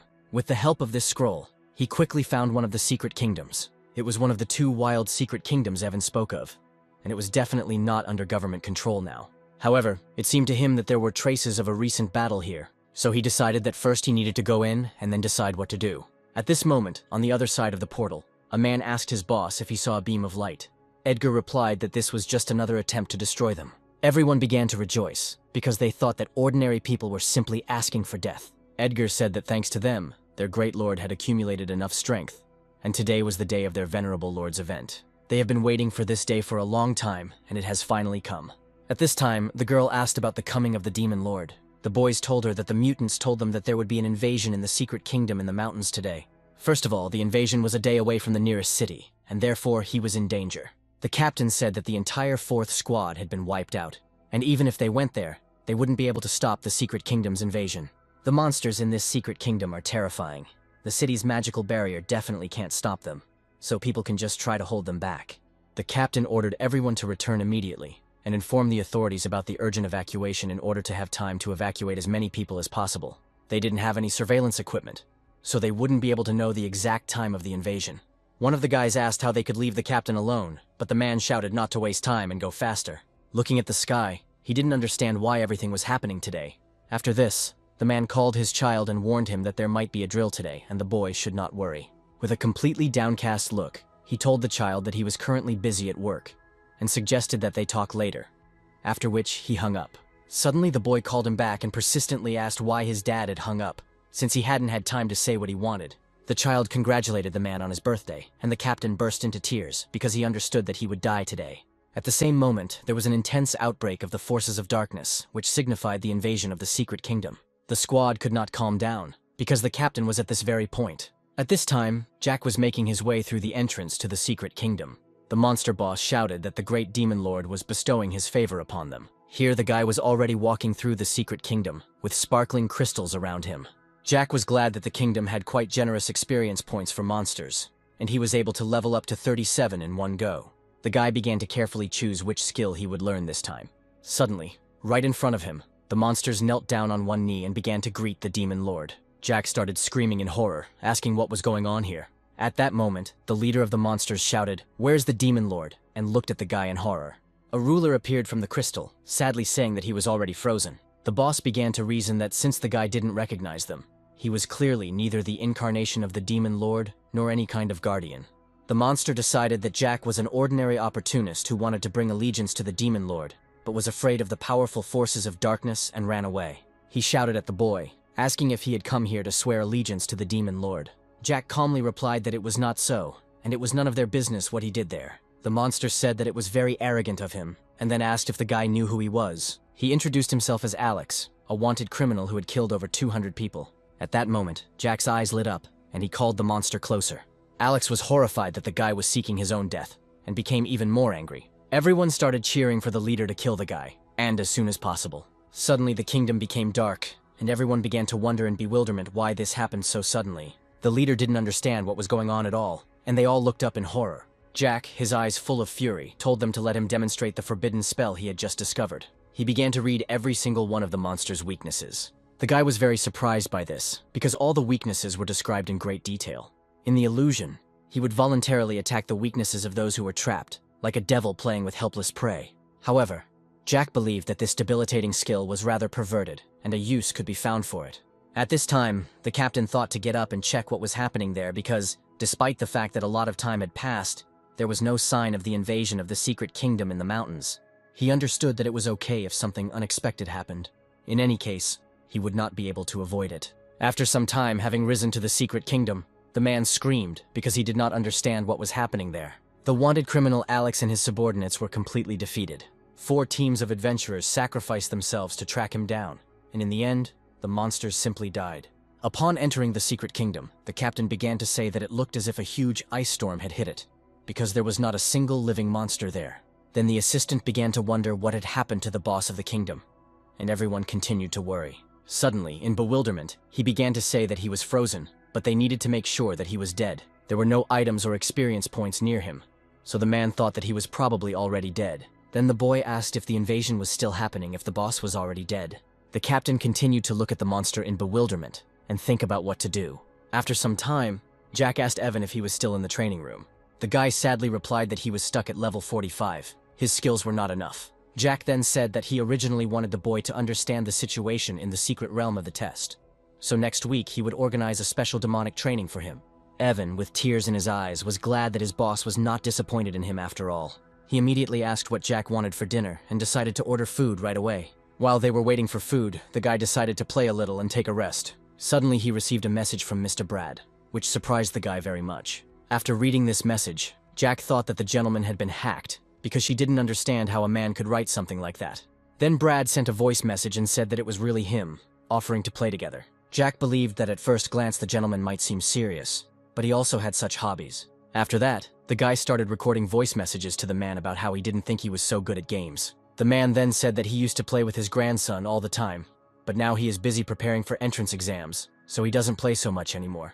Jack told him that they should definitely play again next time, as soon as they had the opportunity. The guy thought that the man was a very decent person and had a very high status. Brad began recording a voice message stating that the top 3 universities were soon planning to hold a supernova training camp to select the best students. At this point, Jack began to think that being forced to face the so-called gods in the future without any combat training might put him at a disadvantage. The guy then decided he wanted to participate, and the man said he would save both spots for him, so if the guy knew anyone, they could apply too. After the conversation, the man approached the photograph and, turning to his grandson, said that he and Jack had a lot in common. They might even have been able to become good friends if they had met. Sometime later, in one of the city's schools, students were discussing the latest news. This year, not only the best, but even ordinary universities have increased their requirements for combat specialties. The students were angry that the 3-star students were no different from people weaker than them. Suddenly, the teacher asked everyone to pay attention to her and announced a new student in the class. A girl appeared in front of them and introduced herself as Lena. Seeing her, Jack remembered that she was one of those with whom he had problems in the secret kingdom. Everyone was surprised and asked the teacher why the girl, occupying 4th place on the state list of supernovas, decided to transfer to such a small school. At this point, Lena asked the teacher if she could sit next to Jack. The teacher awkwardly agreed and was extremely surprised. The boys in the class immediately turned to Jack and began to get angry that all the beauties in the class were going to him. At this time, there was an argument in the principal's office about the fact that one of the best girls had transferred to their school. The girl not only left, but also took away a place in the training hall, which could have greatly affected the school's rating. Another man thought the girl could give them an extra spot in the training camp. He was not surprised that the director had come all this way to accuse him, and only grinned maliciously. Suddenly they heard a knock on the door and, suddenly falling silent, turned towards the door. The director gave the man behind the door permission to enter in a stern voice. An assistant appeared in front of them and said that a certain person wanted to see the director, as he had not been able to reach him by phone. This surprised the men, because the director's phone was on silent mode due to an ongoing meeting. As they walked further, they were shocked to see Mr. Brad from the Adventurer Management Bureau. Having calmed down, the director shook the man's hand and greeted him. The director was worried because Brad was one of those famous personalities you only see on TV. Suddenly, a guy appeared from behind, who turned out to be the man's grandson, and also greeted the director. The man, worried, asked how he could help such an important gentleman. Brad said he had 2 requests, one of which was to transfer his grandson to their school. This greatly shocked the director and his assistant. As far as he remembered, his grandson was ranked 12th on the government's list of supernovas, and had the dark profession of a blood knight. Having calmed down, the director asked why the gentleman had chosen such a mediocre school, despite having places in the training camp. Brad replied that their agency had 2 spots at the training camp, and they wanted to allocate them to students from that school. After these words, the man turned pale with shock, because in such a backward province there could only be 3 or 4 places. At this point, the man with whom they were having a meeting said that he was very busy and did not dare to detain him. After this, the assistant escorted the director, and he and Brad went into the office. The man began to ask if he meant to say that these 2 seats were allocated for Jack from the 3rd class. Brad replied that it was a bureau order and there was no need to ask so many questions. The director still had questions about Jack's connection to the Adventure Management Bureau and what wonderful future awaited him. At this time, Jack was sitting at his desk and did not understand how it happened that 3 of his friends ended up in this particular class. Olivia started saying that she heard that the school had approached a big guy, but he had turned it down, so she got his spot. After that, another guy said that he had heard about Jack and asked him to take care of the others. Lena realized that she was not the only one who attracted Jack's attention, and she would have to work harder to earn her boss's respect. She had prepared a gift for him and was looking for an opportunity to give it to him. The rest of the kids in the class were surprised that Jack had such a good relationship with the group of supernovas. Seeing this, the guy realized that the class had become lively and smiled sarcastically. No one noticed that the guy was missing or said anything about his refusal. At this time, he was at home. The assistant asked if it was time to inform the police, since there was no news about the young gentleman yet. The man replied that he had already appointed an experienced specialist to investigate the case, and they only had to wait a little. The assistant also said that he had requested an extension of the young master's vacation, citing the need for additional training. After this, the man said that he would go to his son's room and ask not to disturb him with trifles. He looked at the photographs and thought about his child.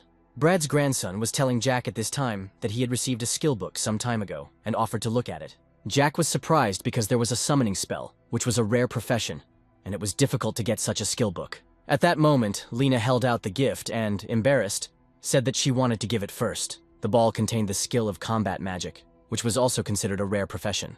Jack knew he couldn't study those skill books at the moment. The system told him that teams of 5 were needed to enter the realm and begin the trials. Due to lack of information, the guy wasted his time and was unable to unlock new skill slots. Then Jack thanked the guys with a smile but said that he had nothing to offer in return. After that, he handed over 40 bottles of high-level experience potion and asked everyone to take half of it. Seeing this, the girl thought that this was an exclusive treasure of the Azure Guild, reserved for the elite members. The potion was very valuable at auction, hard to come by. But now Jack was giving away 40 bottles, as if it was nothing. Lena and Brad's grandson simultaneously realized that they needed to hold on tightly to such an influential figure. At that moment, Karen looked out from behind Jack and said that she also had a gift for him. She reported that Olivia's brother had made a new potion and asked her to give it to Jack. After some time, Jack was already at home and said that all the students of the training camp could set their own schedule, and since nothing much was happening at school, he left early.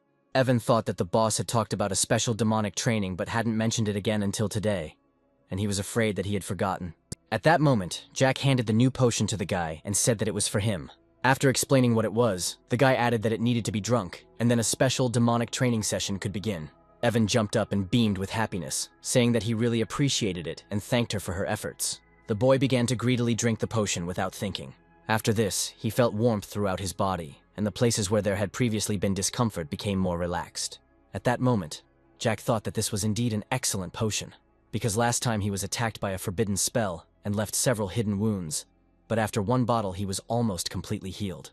After that, the guy told the assistant that it was time for demonic training and asked him not to be nervous, but just follow his instructions. Jack also asked Evan that as soon as he realized that he could no longer hold on, he should tell him right away. The guy noticed that the effect of the nutritional potion slightly reduced Evan's strength.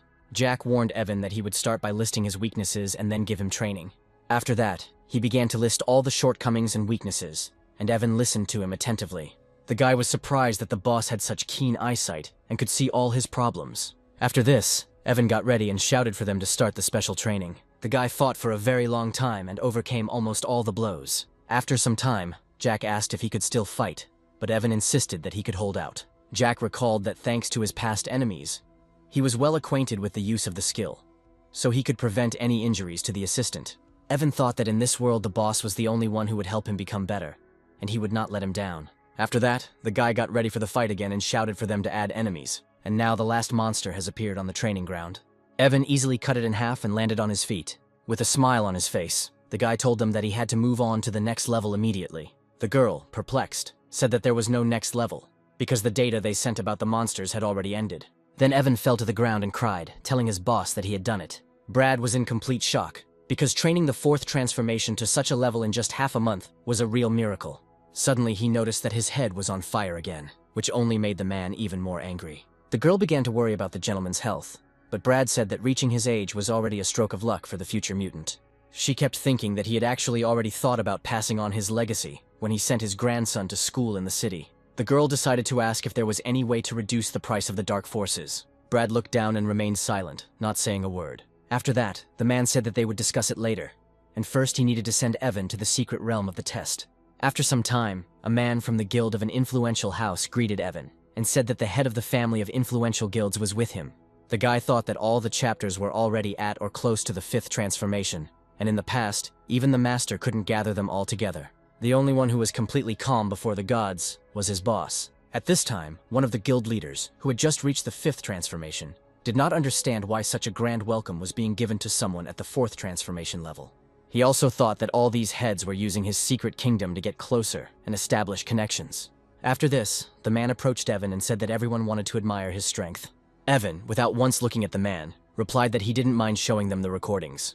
All the heads looked at the small screen of the phone and were shocked by what they saw. They thought about how to take advantage of the opportunity to appear on camera and meet the mysterious hero. At this time, Jack was sitting in Evan's villa. The guy listened to everything the heads and their assistant were talking about.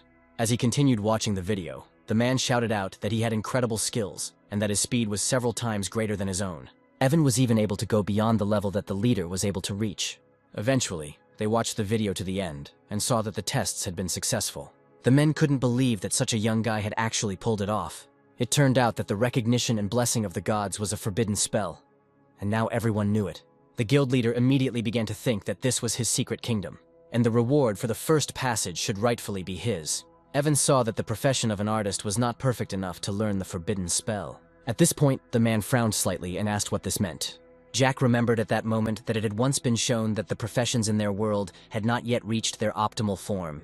Evan replied that his weapon was a dagger, and he needed to choose the sword of the holy martial spirit. Suddenly, one of the leaders shouted to everyone to turn around and see what was happening behind them. Something strange was happening in the sky above, and everything was illuminated by a bright light. It turned out that words appeared out of nowhere in the sky, and everyone in the city started filming it. It turned out that people in other places also saw this message about the peace level increasing by 1 point. Evan began to walk out of the kingdom, and everyone immediately turned to look at him. The man thought that his power had exceeded the limitations of the 4th transformation, and perhaps because of his existence, the entire world's power system would be reversed. Everyone immediately began to offer the gentleman to join their guild and talked about favorable conditions. After listening to all the suggestions, Evan said that he was not considering joining the guild at this time. The guy just hoped that he hadn't disappointed his boss. But Jack was only happy about the whole situation. After that, the guy started saying that he was able to get a good look at one emblem on his phone and started to draw it on a piece of paper. It turned out to be a divine emblem, and Evan's drawing almost exactly matched what was depicted. The assistant asked if the boss knew about these emblems, and then Jack said that he got one when he was going through the dungeons and gave it to Karen. Evan thought that the boss was giving away divine artifacts very easily, and he was still too far from the boss. Jack was at this point thinking that because he also had divine power, he could create emblems, and wondered if this was true. Besides, there was another point that bothered him, which seemed more important. He wondered if it was possible that he would face threats from all 12 gods. Evan said at this time that the 7 major guilds had already begun to search for more mysterious trial realms to obtain the divine emblem. Jack also thought that the system had recorded that the tests were complete, which meant that as long as he controlled the person undergoing the tests, he could use him for his own purposes. The divine emblem wasn't that big of a problem. What was more important was that after passing the trial realm, someone might obtain a forbidden spell. And if this leads to the gods revealing his existence, then that will cause even more problems. Jack wondered if it would be possible to make it so that only his people would undergo the tests. And he knew that it would not be easy. Suddenly Evan remembered something and decided to immediately ask his boss if he did the right thing. The guy started to tell that when he was in the Azure Edge Guild, one of the leaders approached him. He began to say that according to the contract, the master's rewards that he received in the secret trial realm needed to be returned to their guild. Then Evan asked for forgiveness, since he had already swallowed the divine emblem, and handed over the remaining items. Suddenly, the chief began to shout for the guy to give up the divine emblem, or he would not leave this place. After some time, everyone looked at the orange quality items and high quality stones in surprise. The guild leader also handed them the recipe for a forgetfulness potion. This potion can erase a certain skill, making its slot available again. And since leveling up is not easy, skill slots are very valuable. Therefore, this potion, like a high-quality experience potion, can change the world. The man then approached Evan and asked him to contractually keep the recipe confidential and not disclose it to others. Then the guy said that he had seen this recipe before at his boss's, and it was exactly the same, which meant that even if the guy didn't reveal it, the boss could make the potion. Then the leader said that they had conducted an investigation and found that all the rewards from the first pass of the secret trial realm were unique, and they had no records. Hearing this, Evan just closed his eyes and remained silent. Then the man asked sarcastically if he had anything to say to the guy and laughed at him. Then Evan said that he had no authority to prove anything for the boss. But if they were talking about evidence, then he had something to bring. The guy said that the boss actually also knew the recipe for their high-quality experience potion and had already prepared it. Hearing this, the man turned pale with shock and did not understand how this was possible. Everyone was shocked that the mysterious hero actually knew that they were inside the secret realm of the test. Brad couldn't help but laugh, and when asked what he was laughing at, the man was called an old fool because he said he just remembered something funny. In fact, Brad recalled that Jack simply gave away the experience bottles and did not take them seriously. Suddenly, Evan interrupted his thoughts and said that if that was all, then he would go, and the man said that he would return with him. He also asked if the mysterious hero had any other potions, as his body was afflicted with the power of darkness. However, he would like to live a couple more years to spend more time with his grandson. Evan said he could check this information for him, and Brad thanked the guy profusely. When the boy finished his story, he apologized to Jack for making his own decision. As for Mr. Brad, the guy really wanted to help him, but he wasn't sure that some kind of nutritional potion would help him. Jack then ordered his assistant to find time to bring the master a couple of bottles of the nourishing potion for him to try. After some time, Evan was already asking the girl if the gentleman was there, but he had left for an important meeting. The girl asked in surprise where the gentleman's grandson was, because he had just moved to the city and had not yet met anyone. The girl realized that she would have to come back tomorrow, so she turned away and walked towards the exit. However, dark magic was coming out from under the door and looked very terrifying. The guy in the room was squatting and exposed to this magic, trying to protect himself. The monsters in his head said that if the boy wanted to save his grandfather, he should just obey him.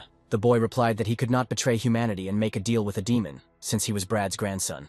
At that moment, the monster said that when his grandfather died before his eyes, the guy's answer would be different. And so the next day he sat alone on the platform. Suddenly, Jack came up to him and asked if Hank was feeling okay. After that, he invited him to play a couple of games to lift his spirits. Hank sweetly replied that his grandfather wouldn't let him play at school and apologized. Jack replied that when his grandfather returned, they should definitely play a few rounds together. Suddenly, Hank said sadly that his grandfather had learned to play just for him. When he was a child, his parents were killed on a mission, and it was a huge blow to him, so the boy became very withdrawn and constantly locked himself in his room. The grandfather did not know how to console him, and remembered that the boy used to love playing competitive games, so he secretly learned to play them. During Hank's hardest times, it was his grandfather who was always there and helped him get back on his feet, so he is incredibly grateful to him. After this, the guy asked Jack for forgiveness for suddenly dumping personal problems on the guy. At this time, Brad was introduced to a third transformation guy who was arrested 8 years ago for intentionally causing bodily harm in a secret kingdom. Also in the photo was another man with a third transformation who mysteriously disappeared from his home 5 years ago. A few days ago, these two suddenly appeared in the area of a house in the city and brutally killed 2 adventurers and their families, leaving no one alive. The 2 killed were adventurers from the team that had once captured one of the boys, and it seems that this was their motive. The documents said that these 2 adventurers were 4th transformation experts and could not lose to the 3rd transformation. One of the men added that one of the cameras in the house recorded their fight.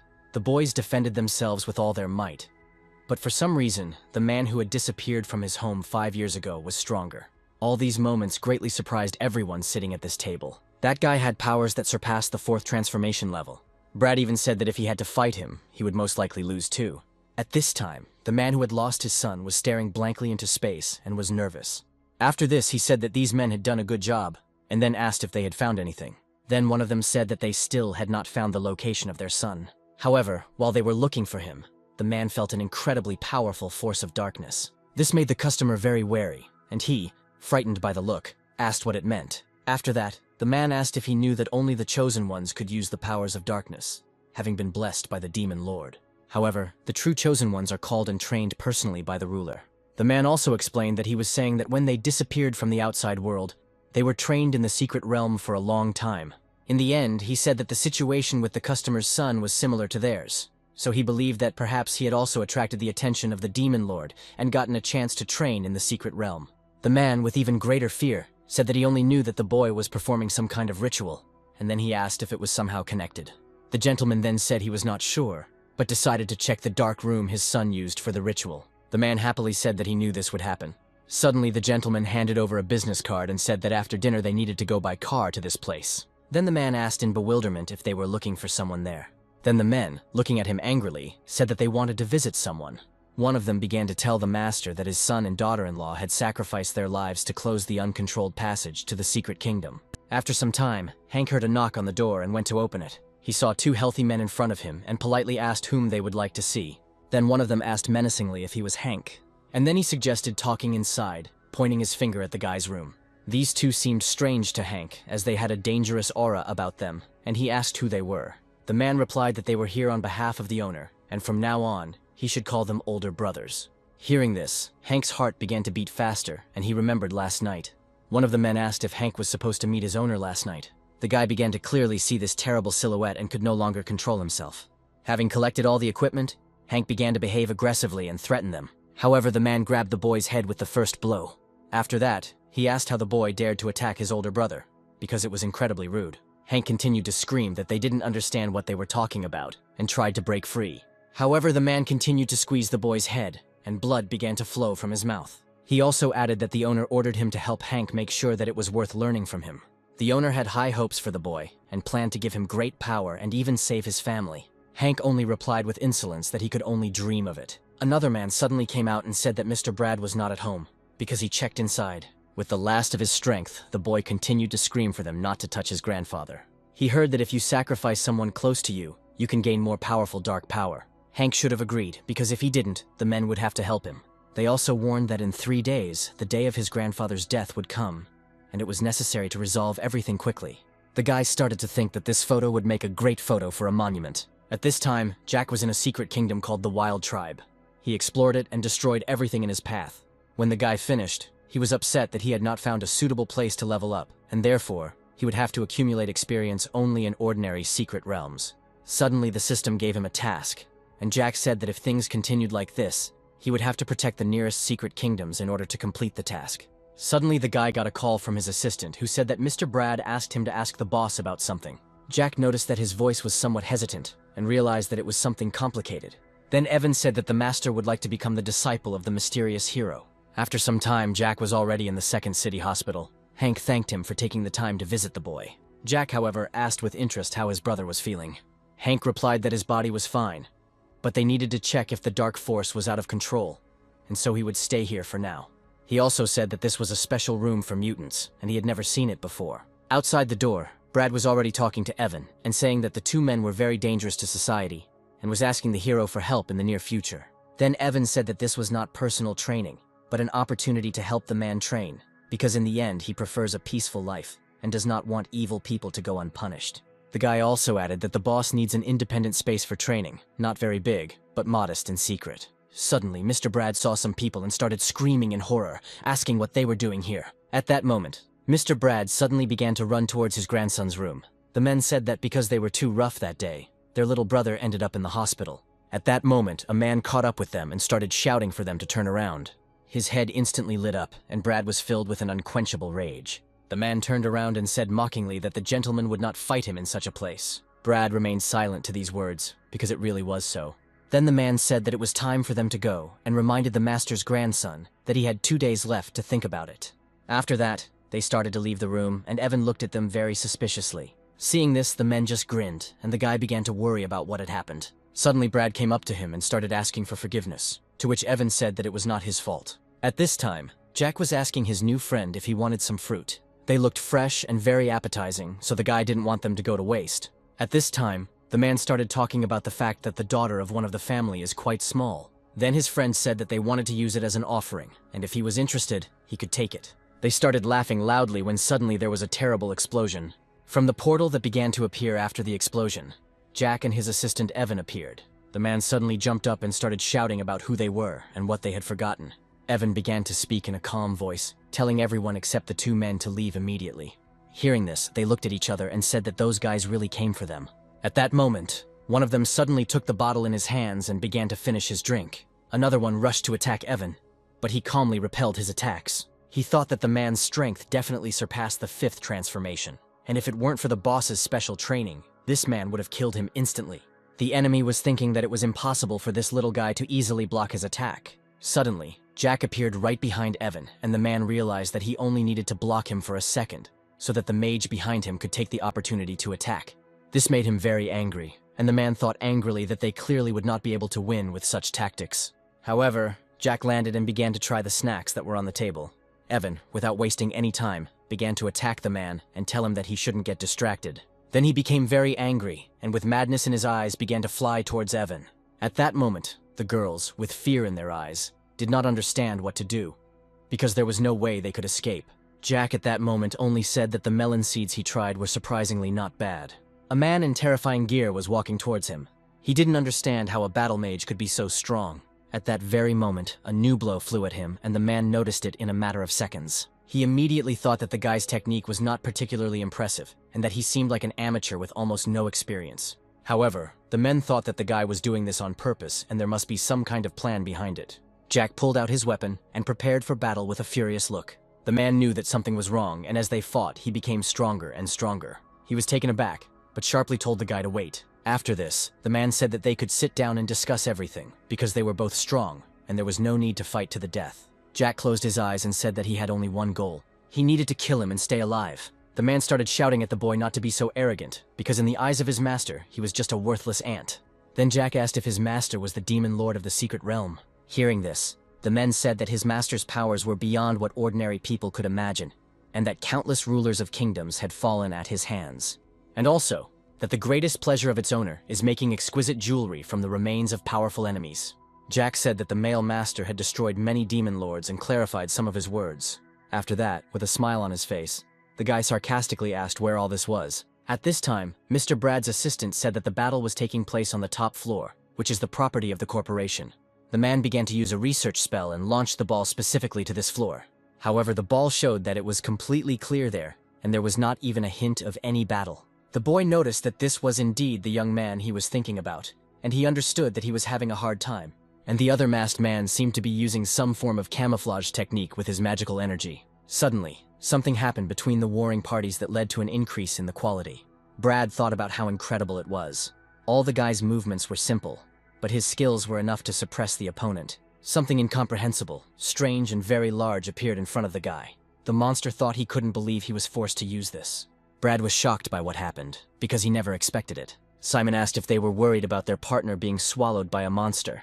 Evan replied that he had no need to worry about his boss. But suddenly he waved his sword and said that Simon had nothing to worry about either. Suddenly Simon screamed in surprise and sharp pain. The man who was hiding suddenly jumped out and said that the gentleman was so outstanding, and no one could compare to him. The bridge was very angry, and called the enemy a worthless person. He walked straight towards the enemy and said that he had already completed the transformation. Now he could eat a couple more of his enemies without even thinking. At this point, Mr. Brad was panicking and saying that they had been exposed. Inside that horrible monster was Jack, and he was finally able to get out of there. The guy realized that he was still too little familiar with real combat, and it took a lot of time.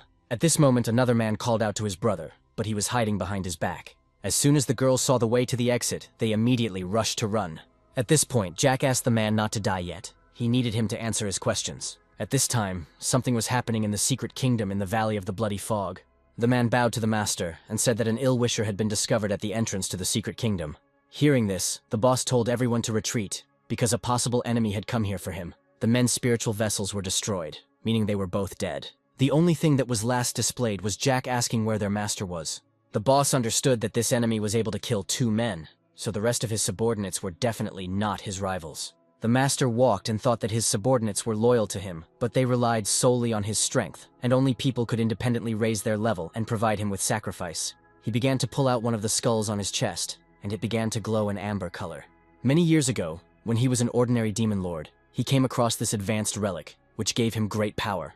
With its help, the monster repeatedly convinced his enemies and made them his trophies. At this time, Jack entered the secret kingdom and said that because of the swirling fog, he could not see where he was going. Besides, the guy hadn't met a single monster yet, and didn't understand what kind of real fight we could talk about. Suddenly, a notification about the final relic popped up in front of the guy. Jack began to reason that, judging by the traces of the aura, he needed to go in a straight direction.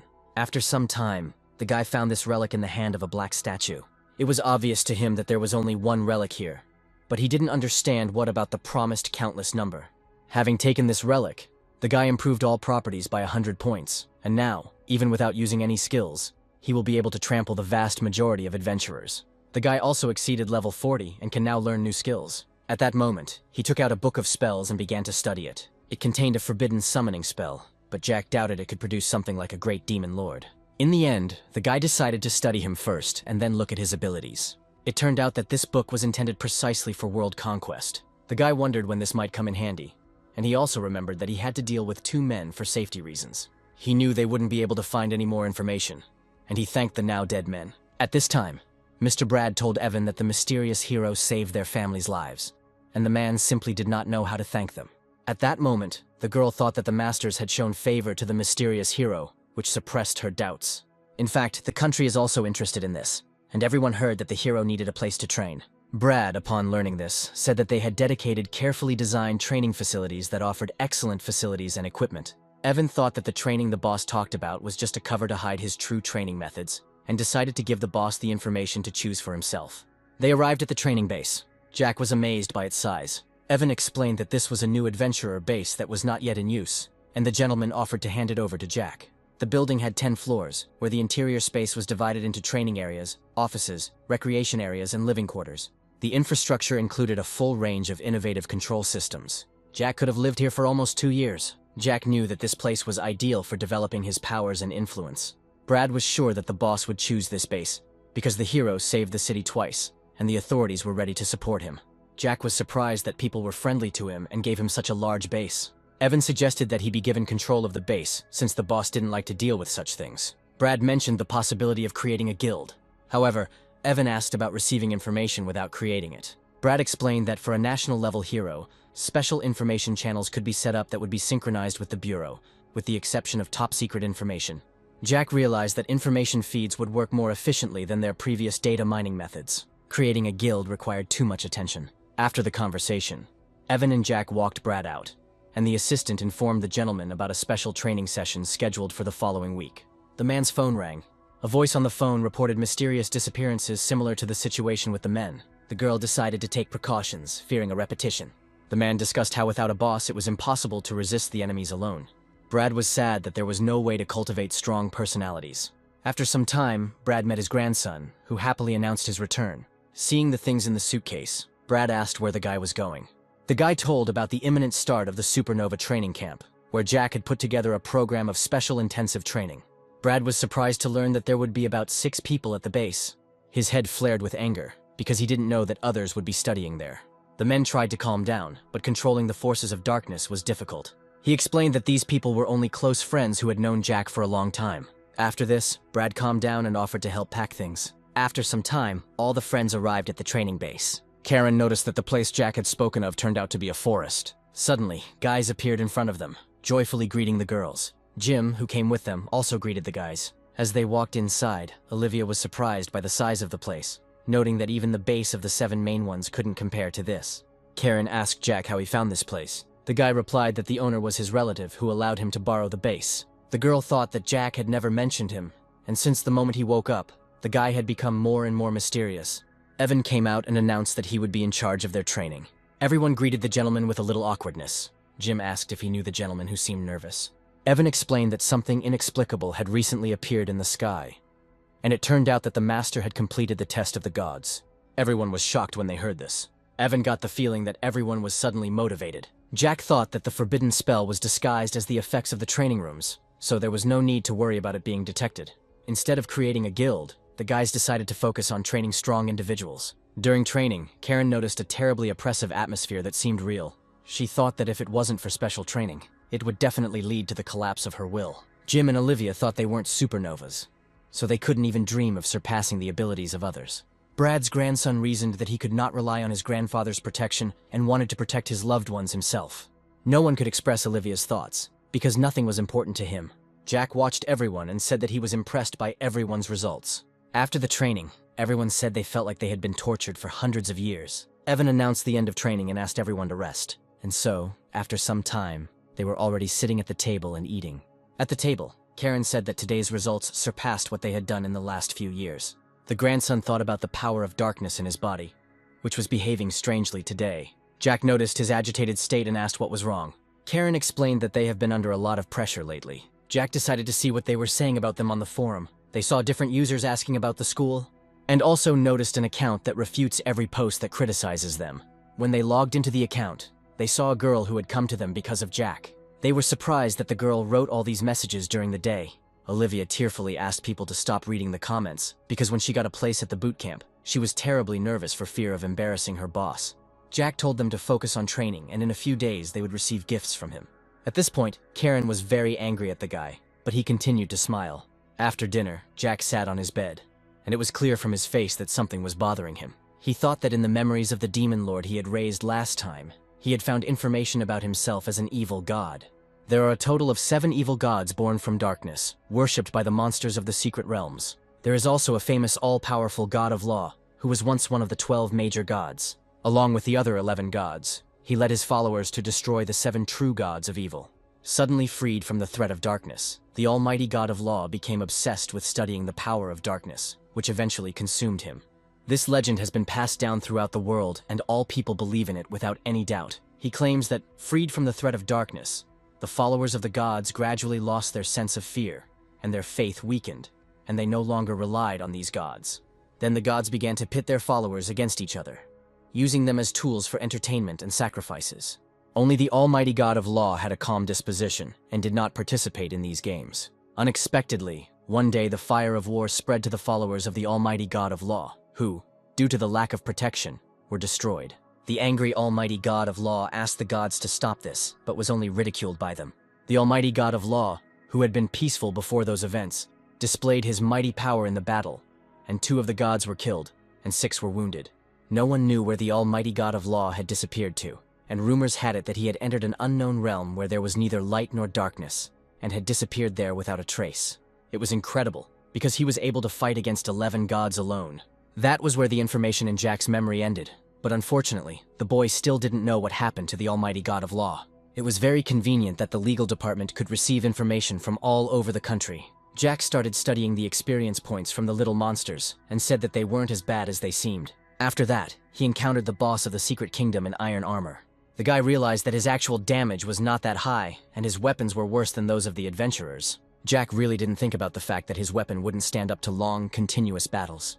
He was finally brought down by the powerful boss of the secret kingdom. From level 43 he only leveled up to 47, and he didn't get many experience points from this boss. He got a new skill, and decided to study the Windblade. The guy understood that the more forbidden spells, the better.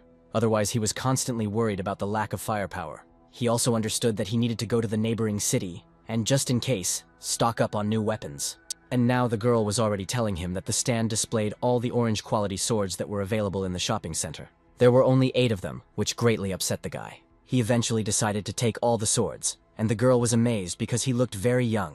Suddenly there was a knock on the door, and the girl allowed them to enter. The employee asked the lady for help, but she said that she was currently serving a guest. Jack started saying that they both had black cards, and she didn't understand why he was the priority. The girl began to worry that if a conflict arose between the local rich people, she would lose her position as a manager. Suddenly, a guy entered the room and, to his surprise, saw Jack. Jack, calmly sipping his tea, asked who this stranger was. The guy remembered with horror how he took all his equipment, although Jack himself no longer remembered who he was. A smile appeared on Jack's face. He didn't expect to meet the guy here. The former leader reflected on the fact that he had previously sent people to find out about Jack. However, they constantly encountered inexplicable resistance. Suddenly, Jack asked the guy if he had the sword he liked. The guy replied that he was just taking a walk and wasn't going to buy anything. Everyone present was surprised, because this guy was ranked 2nd on the government's list of supernovas, and he seemed completely unconcerned about those around him. After greeting Jack goodbye, the guy left. In the toilet, he could not contain his indignation.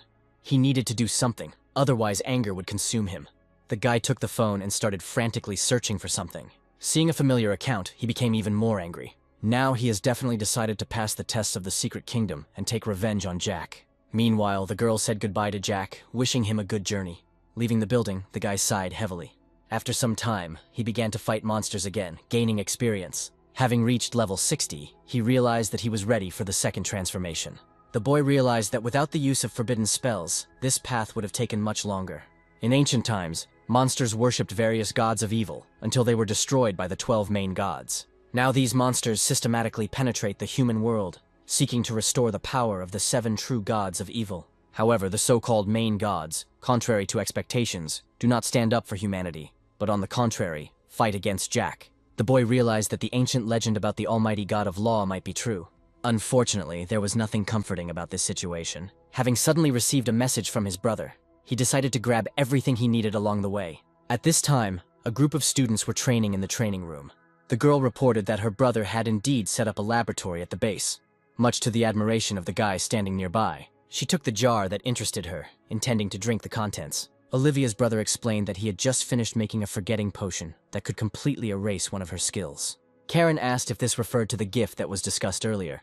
Jack replied that the gift was related to the potion, but was something else. After the guy's detailed explanation, everyone present was shocked. Jack listed the orange quality skills: Shadowless Arrow for archers, Binding Healing for priestesses, Giant Strength for berserkers, and Heavy Barrier for shield bearers. Jim was shocked as he held the orange skill in his hands, since the only skills available in the shops were the purple ones he had encountered before. Karen inquired about the origin of this skill. She added that orange skills are obtained from the secret realm and asked about the difficulty there.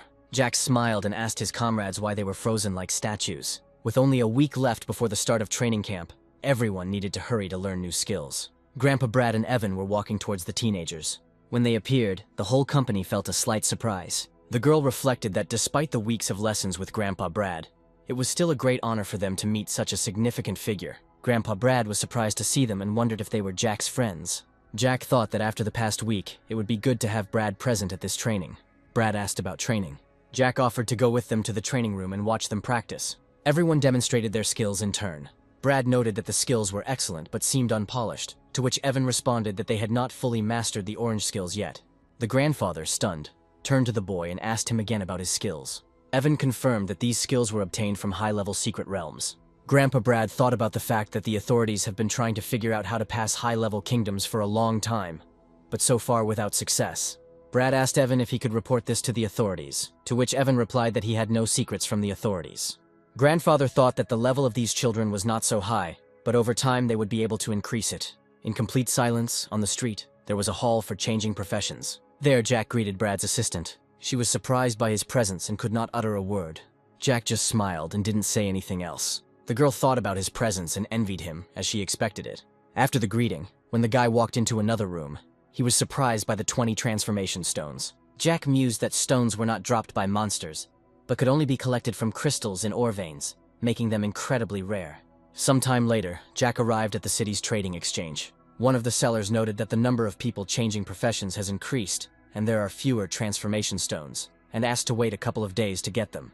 Jack decided that 3 days was not so much, and in the meantime he would work on the emblem assignment. He told the seller that he had a lot of different unnecessary items, and this time he would entrust them to him.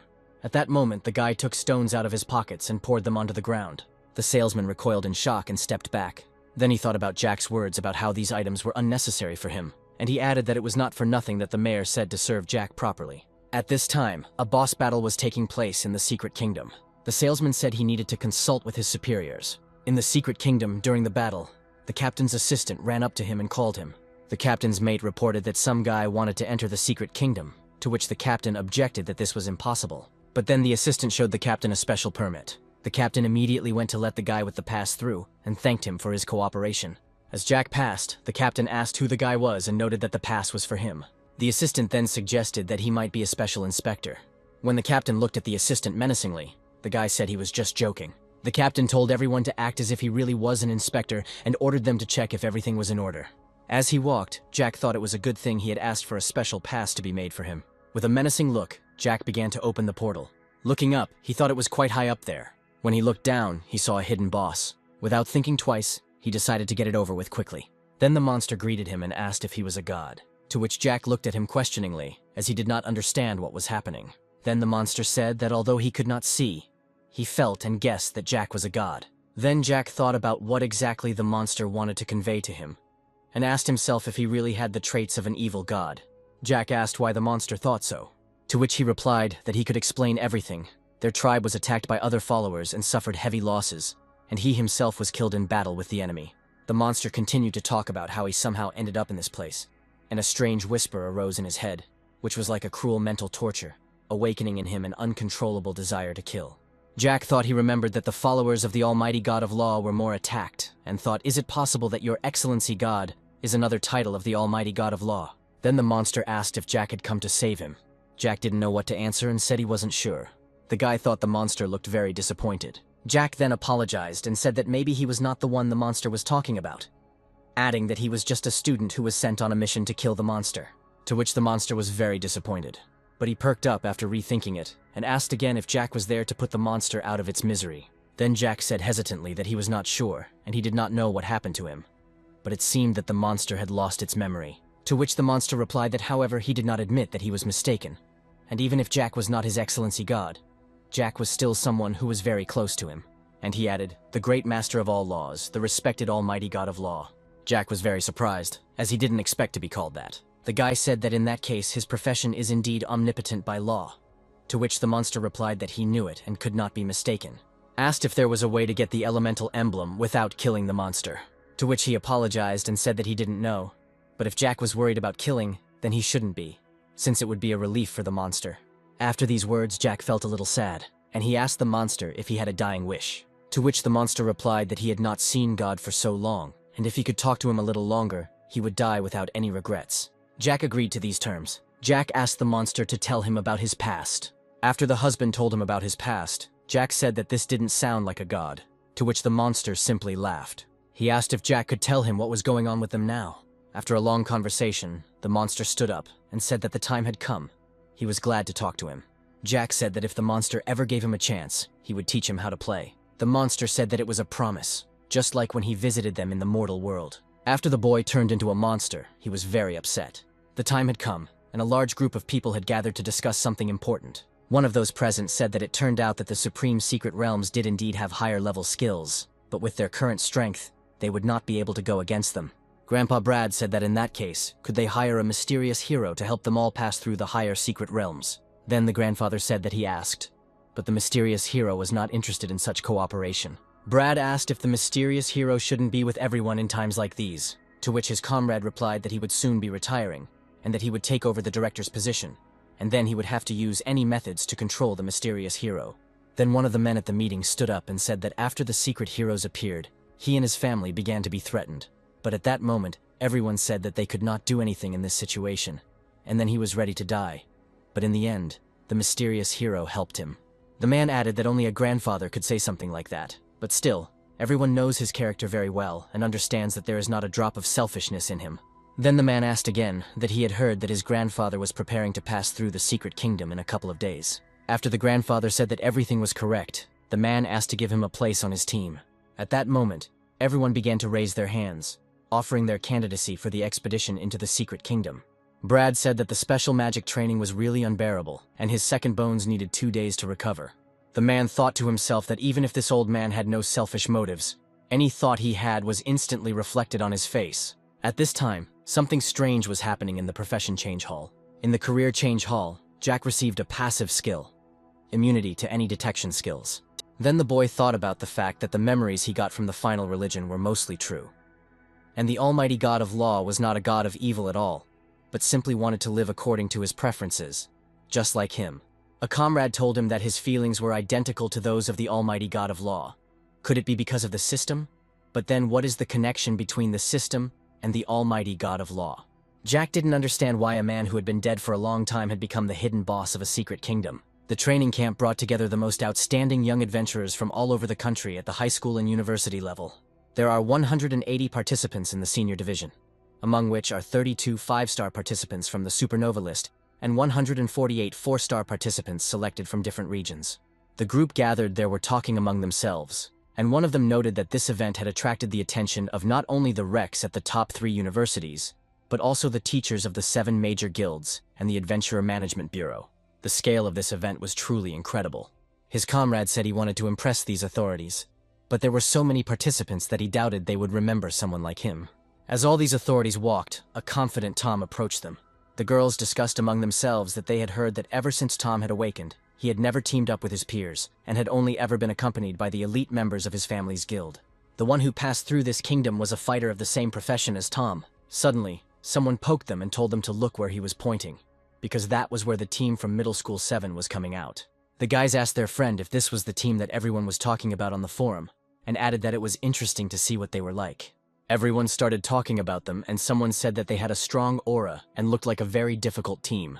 When this team got off their bus, they didn't expect everyone to be looking at them, but it was expected because it was known to make them a target. Jack had no idea what was going on. Thought to myself that he seemed to have interested a lot of people there. A man from the crowd said that this man's level was so high that he couldn't even explore it. Even Grandpa was surprised that he couldn't see Jack's level. Everyone was surprised by his presence, since his level cannot be higher than the main one. Tom couldn't hide his irritation as he watched everyone's attention instantly turn to Jack. He remembered studying the recording of the Master's passage through the secret realm, and Tom tried to repeat it many times with the elite members of the family guild. But the Master's power exceeded all expectations. The grandfather asked his friend if he was going to explore his abilities. Everyone noticed how warmly Brad greeted Jack. Comrade Brad noted that such attention was too noticeable, to which Brad only chuckled. At registration, it was announced that team leaders should gather their participants for sequential registration. The registration officer informed that after registration was completed, the leaders would be given an overview of the organizational aspects of the training camp. One of the women noted significant changes in the secret realms in recent years. The man asked the director why they were hiding information about Jack. The man recalled how the principal tried to find out something about the transferred student, but strong protection prevented him from getting the information.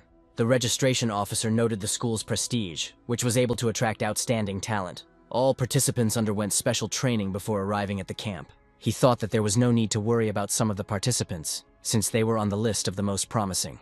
After Jack saw that all the attention was on him, he smiled slyly. The woman at the registration desk said that this year the training camp was following a method of freely forming teams of 5 participants each. She also added that the official start of the training camp will be preliminary tests in a special secret kingdom. Then one of the participants, seeing something incomprehensible, was very shocked. After that, everyone noticed it, and one of the participants said that it was not surprising. After this, an entrance to a secret kingdom opened in the wall. One guy said that maybe we should take it easy and not put too much pressure on the younger members. His friend told him that there were many famous people coming to this training camp, so it was a great opportunity to prove himself. The commander interrupted them, saying that it was time to go inside. A thick, toxic fog awaited them inside, but the team that entered first did not give up, and began to solve this problem. Then the people who remained in the registration hall saw and were amazed at their speed. They paid a lot of attention to how he keeps up with the others. It's hard to even tell that he's probably just a high school student. But not everyone was amazed by this. Some, on the contrary, discussed it. Brad was talking to his assistant about what he heard, that these guys had been training together lately with good preparation. They would soon be ready to go through the highest secrets of the kingdom. But at this time, the children who entered first were already fighting with the elite monsters. After the battle, they did not rest and continued to move forward. But at this time, Tom decided to prove himself stronger than the others. The team captain noted that such a result should have been expected from the best team. A man approached the guy and asked if it was Jack. A girl who introduced herself as the mayor's niece approached Jack. The 2 girls standing behind her said that she was one of the 5 Spades team. The mayor's niece, Suzanne, said her uncle often mentioned Jack, and she decided to say hello to him in person. People around her were surprised that Suzanne was communicating with a high school student. Karen approached Jack and he introduced her to Suzanne. The girls suggested that if the team needed anything at training camp, they should contact her and she would help arrange it. Suzanne thought to herself that her uncle often talked about Jake, but was not sure of his strength. After the conversation, she left, and a guy approached her with an offer to find a place to relax. When the girl approached, the guy asked Tom what interesting things were happening. He expressed a desire to stay and observe. The man kindly agreed, allowing the boy to stay with them. When 6 teams enter the secret kingdom at the same time, they are given corresponding assessment tasks. The man at the reception noted that this secret kingdom was too difficult for high school students. Since the time of the oldest, no team has been able to participate in the tournament. The morale of the students is falling, and this state of affairs cannot continue. A guy from one of the teams noted that he had been saying for a long time that there was nothing to see here except weaklings. Jack walked up to his teacher, said hello, and announced that they were the next team to take the assessment task.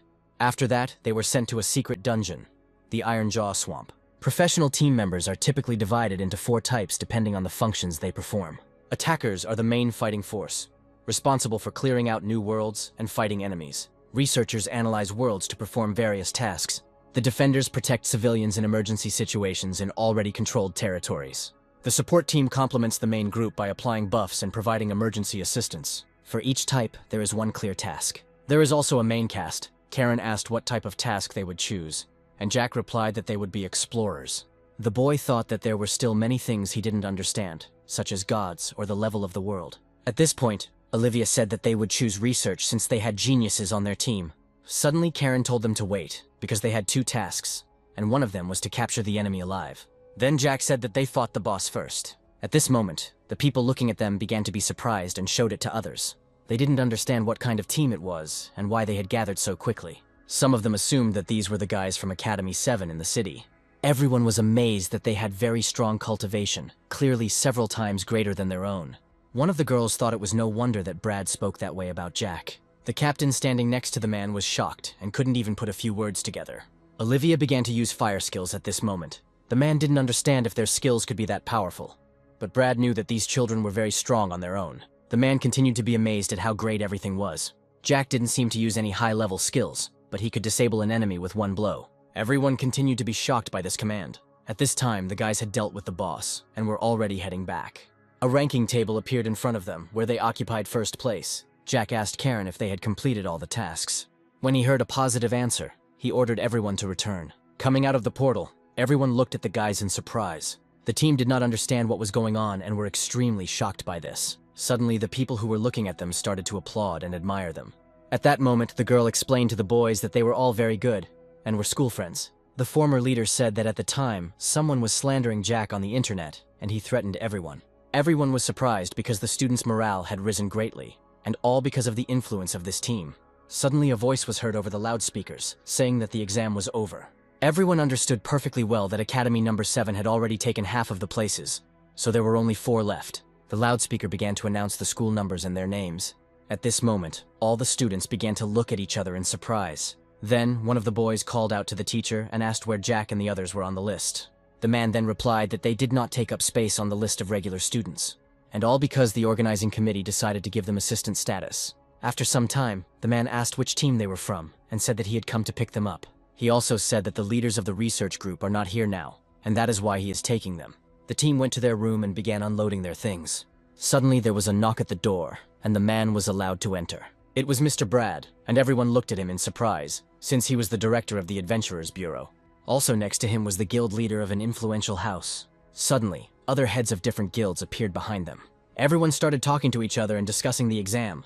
The man thought he was in a dream because the best specialists in the country were right in front of him. An old grandfather who was also present at the event turned out to be the director of Beijing University, who was asking students if they were interested in studying in Beijing. Another girl was the director of Western Union University and also invited students to visit them. All the best directors in the countries wanted to get closer to the students in their own way in order to interest them. The man was completely shocked that the directors of the 3 best universities personally called students to them. Jack paused awkwardly at this point, realizing that he was bad at such things. At this point, Brad asked the principals not to embarrass their students and asked them to let them rest first. Then everyone responded in unison that the man was right and the children had indeed had a hard day. And finally, the next day arrived. Jack was surprised that the boys got up early and didn't understand what was wrong with their faces. The guys replied that their whole family had been calling them since early morning and asking which university they wanted to go to. Then Jack turned to the girls and thought that they were probably all right. At that moment, Olivia said in a low voice that Karen was still answering her calls. Everyone started talking about how their relatives were so happy that they threw a banquet. Jack listened to all this with a dejected look and understood that he had no one. Suddenly, his teacher called him and asked how he was settling in there. She also said that 3 top universities contacted her about the guy's admission. Then Jack laughed and said that they had gotten to the teacher too. The guy also said that the girl knows him better than anyone, and he wanted to hear her opinion. After some time, the men greeted all the students. This year, the senior department was so strong. There were 5 students at the assistant level. One of the men said that today they would conduct the first stage of special training. Before the start, he asked the teachers to clarify the groups. Then the girl approached the teacher, said her number, and asked which team she was on. The man pointed his finger at the team's location and said that it was there. Turning around, the girl saw Jack, who was happily greeting her. After some time, the teams went into an unknown region that had no name. Jack studied the new lizard-like human subspecies and all its characteristics. Suddenly, the same monster attacked him from behind. The guy easily dealt with him and also added that the monster has hard skin and scales, providing high protection. The girl was surprised that they surpassed even the fastest team in speed. She wondered if she could gain their approval and be as strong. At this point, Jack was telling him what his teacher had advised him about universities. Karen slapped him on the shoulder and said that the teacher was really worried and thinking about the guy. Suddenly, Olivia pointed to her phone and said that the class group was discussing something important. When everyone picked up their phones, they were very surprised by the message. It turned out that something had happened at the entrance, and it was necessary to quickly find someone to help. The dungeon suddenly changed, and the level of monsters increased dramatically, leaving more than 100 people inside. All the students suddenly started running out, and it was clear from their faces that they were very excited. Suddenly, the captain told one of them to stay away. Then the guy started shouting that their master was still locked there, and asked them to save her quickly. The captain started yelling at him, because they had already reported this. and were waiting for support from the main guild. The students started saying that they had to do something because the teacher had gone there to save them. The man simply replied that it was not his problem, that she had not had time to leave, and no one forced her to join them. All the students were shocked by these words and did not know what else to say. Suddenly, at that moment, Jack called out to them. Everyone looked at the guy with hope and was glad that he came. The guy asked if everything was okay with the master and where she was. The guy said that the academy had organized dungeons for everyone to level up, but suddenly something happened. The man then started shouting at the students not to make it sound like he had killed their teacher.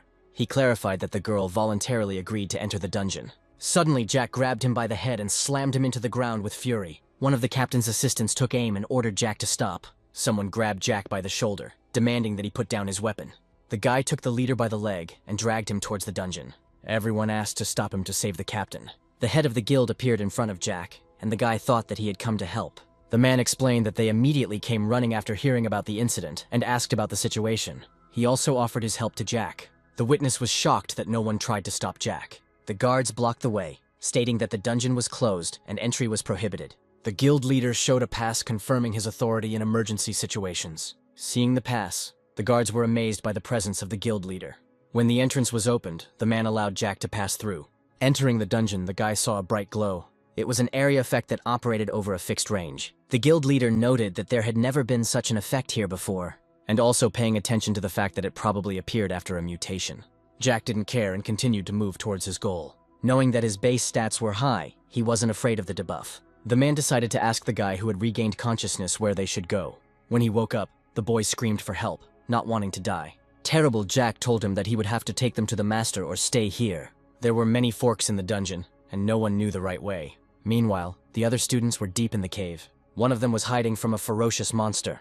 The teacher tried to heal the wounded commanders and students. The seriously wounded man advised her to rest because she was tired.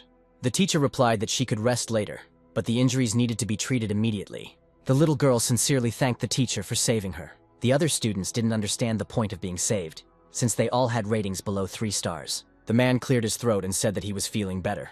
The students were worried that much time had passed and help had not arrived. Suddenly, a huge monster broke through the protective wall. Everyone was terrified and didn't know what to do. The monster bit the wounded man and began to gnaw at him mercilessly. The little girl called for her dad with tears in her eyes. The teacher took the girl by the hand and ran to the others. The little girl could only run away, seeing her father being killed. Meanwhile, Jack reached the group. His team began to examine the wounded. The girl continued to cry over her dead father, and the teacher and Jack were nearby. It was estimated that 20 people died. The fate of the rest was unknown. Suddenly, a sharp debuff was applied to everyone. Jim finished off the monster with his weapon. He shouted that the monster was healing itself. As a result, the entrance was blocked and no one could get out. Jack cut the monster into pieces in a matter of seconds. He ordered everyone to follow him. The man was surprised that after Jack's blow, the monster stopped recovering. People saw a light ahead and decided that they were saved. Everyone ran towards the light, hoping to get out of the dungeon. But right in front of them, an even stronger monster appeared. When they saw it, everyone was shocked at how big it was. The monster began to approach Karen, but she couldn't even move. At that moment, Jack jumped out and ordered everyone to stand still. He thought that this monster might be the culprit of the mutation in this dungeon, and decided that it would be easier to kill it directly. The monster continued to attack the guy, and at the last second he was able to hold off the attack with the ball. Everyone started to worry that it would break, and then Jack would get hurt. This risk did not stop the guy in any way, and he, having repelled the attack, took the sword more firmly. After that, he dealt the decisive blow and was able to defeat the monster. All the students came out of the dungeon with fear and tried to calm each other down. The man thanked Jack, because thanks to him, the mutation was put an end to. Suddenly, the guy saw someone and turned around. There was a teacher standing there, and she looked very downcast. Then Jack held out the orange-level trophy and said it was for her. It turned out to be an emblem of healing, giving 50% more healing. The man was shocked that the boy was able to get the legendary divine emblem. He understood that since the whole situation in the dungeon, this was the first time that someone had obtained a divine emblem. The teacher started saying that she was just a 3-star professional, and it would be a waste for her to use this artifact. Jack told the woman not to make excuses, and to simply accept the gift. Then Sarah took the emblem and began to activate it. The guy at that moment thought that they needed to teach the master how to protect herself as quickly as possible, and give her a couple of lessons. After that, he asked the man to take a day off, and he agreed with a glow on his face. Jack began to think that all his classmates nicknamed the teacher the Smiling Tiger, and it turned out that he really was easygoing. After this, the man told Jack that there were just some finishing touches left, and after that they could return. There were already many reporters in front of the tape asking Jack if he was the hero who saved everyone. The men only reinforced their words and pointed at Jack. All the microphones were directed towards the guy at once, and he didn't understand what to do. Everyone asked the young gentleman to interview him and tell how he defeated the monster. Jack stood in complete shock from all these questions, because he had never dealt with this before. The boy's brother realized that he was most likely nervous in front of such a crowd of people. Karen replied that as a child, he avoided any gatherings even at school. However, she was sure that the guy would soon get used to this. Sometime later, Jack was back at training camp. He felt very awkward because he didn't expect to be interviewed. Suddenly, the guy remembered that he seemed to have forgotten something important. Jack started using the life-saving skill and thought that it would be useful. Before him appeared the power of faith that the gods had taken from others. Jack realized that this ability to resurrect was very important, and also how to raise the world level. After this, the guy clearly understood that he needed to do one more thing. At this time, terrible clots of mucus engulfed people, and they could not breathe. Arriving at the scene, Mr. Brad asked how things were going. It turned out that this man had disappeared 5 years ago, and had finally reappeared. This case was very similar to the case of the ancient hawk. Upon seeing Brad, the enemy said that when he was in school, the man was his idol. Suddenly, the gentleman's phone rang. Picking up the phone, he greeted the master. The enemy said with a grin that now was not the best time to talk on the phone. The man, not paying attention, began to say that he would come soon. Starting a new attack, the guy said that no one would dare to ignore him. When he finally started to attack, he shouted that the man was actually far from cool. Brad began his transformation at this point. Seeing this, the guy was stunned with shock and did not know how to react. The man thought that this guy's strength was no joke, but after special training, he gained power. The people watching the fight were surprised that the gentleman was very powerful. And now, finally, Mr. Brad began his final attack. After that, he calmly asked the guys to clean up the place and left. After some time, the man was already sitting in the reception area. He asked if the boss was ready to reveal to the country all the formulas for elite potions. Evan said that was true and smiled. Their world was now in a state of imbalance, and the level of danger continued to rise. And if people want to raise their level, then they have to conquer more dangerous and complex worlds. Elite potions could completely change the current situation. Brad thanked the guy for his trust and said that it was very important for them. He also noted that investing in the future is what a boss does. Evan replied that this is what he admires because every time the boss does something, it can become a feat. The man began to say that he was always so noble and never took advantage of the situation. At this time, the men were discussing something in the Azure Edge Guild. One of them said that they found that high-level experience potions and other things were being sold on the black market. All high-quality potions in the guild are made by him and controlled by the leader. The captain understood that in this world, the only one besides him who could create a high-level potion was the mysterious boss. After this, he ordered the soldiers to check everything immediately, and after that he shouted for them to run and carry out his order. At this time, Jack and Karen were in the teacher's room. The girl invited the guy to watch a recording of her interview. Jim, with an awkward smile on his face, said that he didn't really want to see it. Karen replied that it was not really that bad and people were praising him. The guy thought that in recent days the power of faith has been growing rapidly, most likely because of the interview. It looks like he'll have to learn to adapt to this in the future. When they went outside, the guys started calling Jack and greeting him. Karen thought that since Jack showed his power, no one speaks badly about him anymore. While they were walking down the street, all the guys were there greeting the guy. The girls discussed how Jack was very powerful, and they would like to have at least half of his strength. At this time, Mr. Brad's student was watching his interview. The guy who was sitting next to her said that the city also became famous thanks to this hero. The mayor of the city sat in confusion, not knowing what to do. Hearing this, the boy asked what happened and why the mayor was so unhappy. The man panicked and began to say that as soon as Jack went to university, the mysterious boss would leave them. He feared that without strong protection, the city would return to its original position. At this time, something struck the girl. The guy asked what happened. She replied that the master had called her and told her that the mysterious boss was ready to conduct a special training session for her. At this point, the mayor stood up from his seat and said that now everything depended on the lady. After some time, the gentleman asked if what he said was true. The man replied that everything was correct, and the mysterious boss was ready to reveal all the formulas for elite elixirs. Since the formulas were currently only in the possession of the Azure Edge Guild, they bore a great deal of responsibility. The leader of this guild said with indignation that this would not be known to everyone. He then said that while he would not interfere with the disclosure of the formula, there was a possibility that his motives were not what they imagined. One man asked him what he meant. The man then replied that he had conducted a thorough check and found that none of the guild's elixirs were missing. And then he decided to remind everyone of the day when Evan told him one thing. The head of one of the guilds said that the black market is a huge underground network where many deals are made. Brad replied that if something like that were to happen, he would slowly send out a reconnaissance team.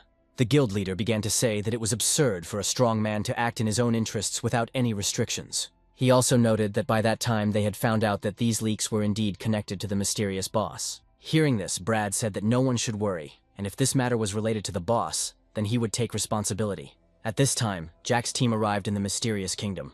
All exits and entrances were strictly guarded, and no flaws or leaks were found. Jack reflected that he had never taken the Earth seriously, but thanks to this, he would be able to determine where the leak came from.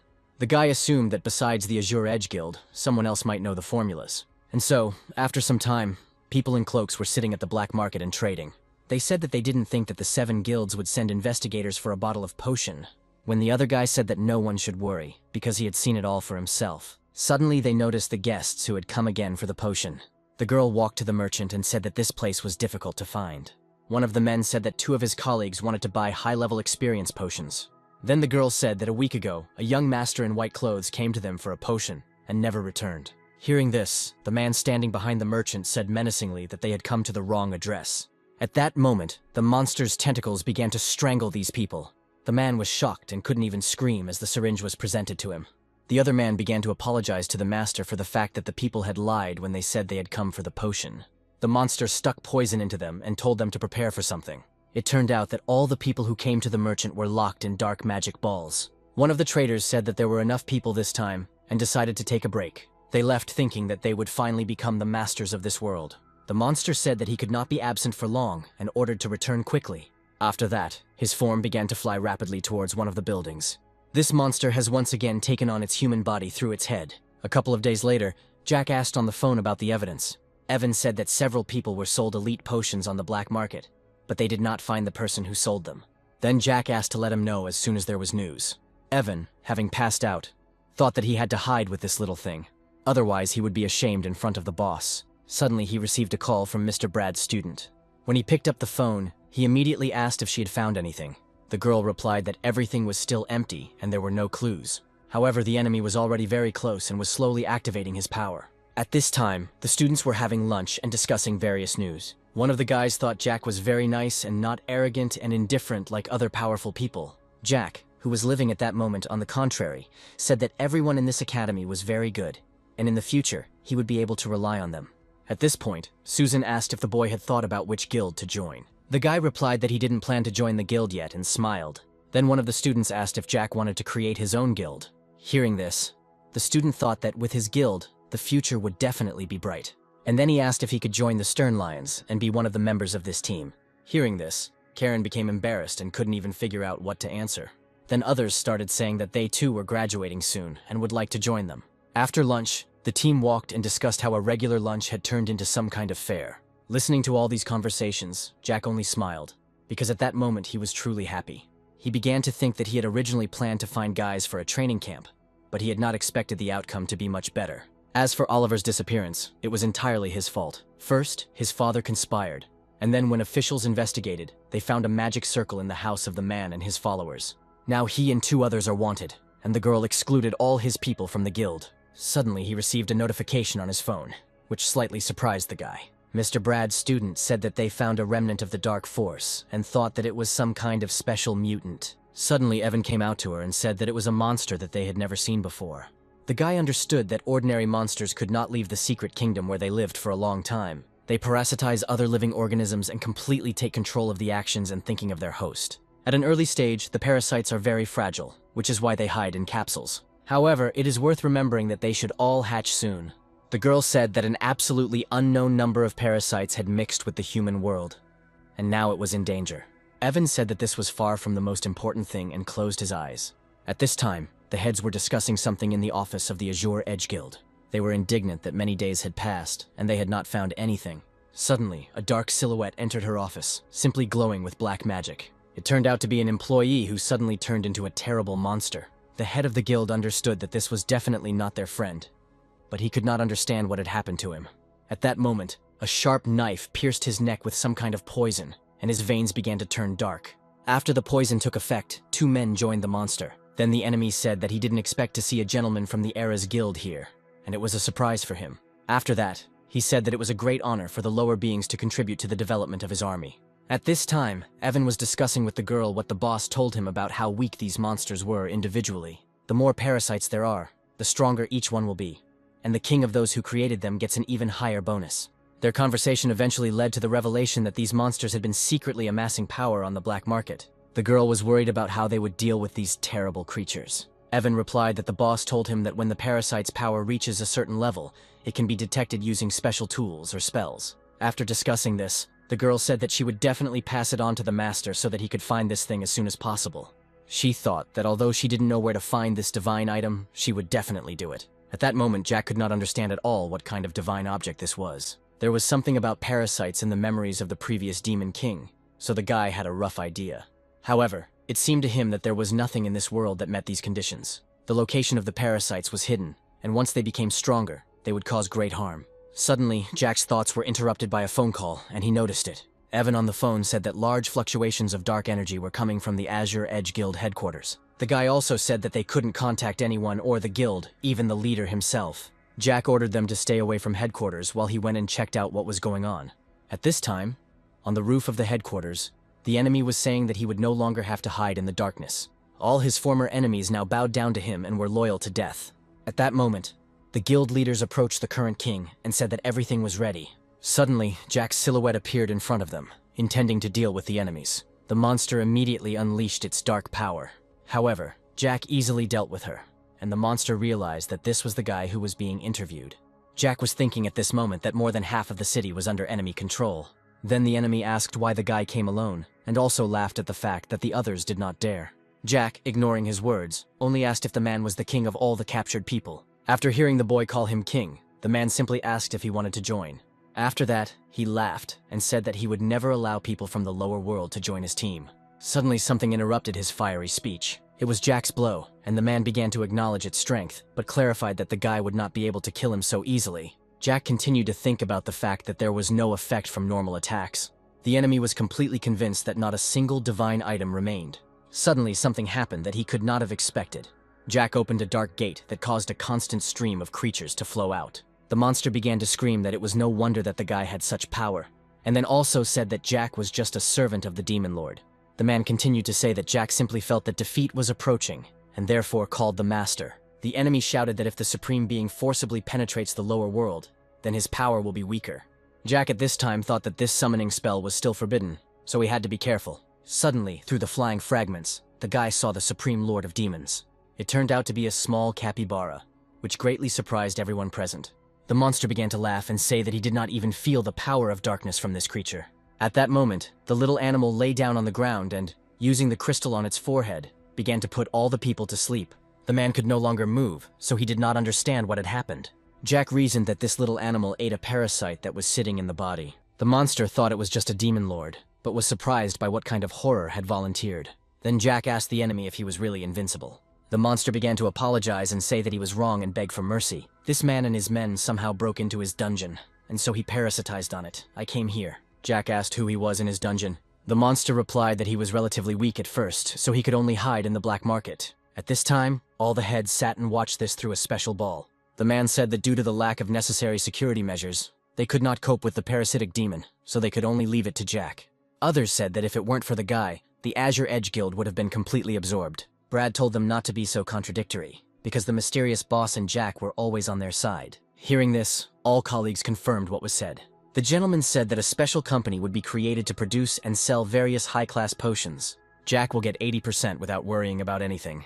They also want to thank the guy for 2 recent heroic acts, and many reporters would like to interview the guy. Hearing this, Jack thought that he should not miss the opportunity to accumulate the strength of faith.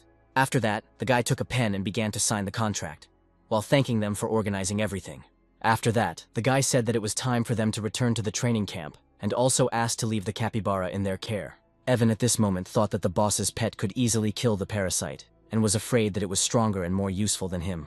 Jack thought that this kid's ability was similar to an effect that could completely deprive the opponent of control over the body. The little animal continued to sniff the pendant that hung around Jack's neck. The guy didn't understand if he had anything to do with this pendant. Stroking the animal on the head, the boy decided that he would call it a sloth, given its leisurely and slow pace. After some time, the guy returned to the training camp. Suddenly someone's voice was heard loudly asking where that hero was. A girl ran up to Jack and asked if he was a great hero. At this point, Brad's grandson greeted the teacher and said that they hadn't seen each other for a long time. The boys were extremely surprised when they heard that this little girl was a teacher. Jack's brother explained that she was an outstanding teacher at Beijing University, and also a famous advisor to all the guilds. Hearing this, the guy was shocked and couldn't even say anything.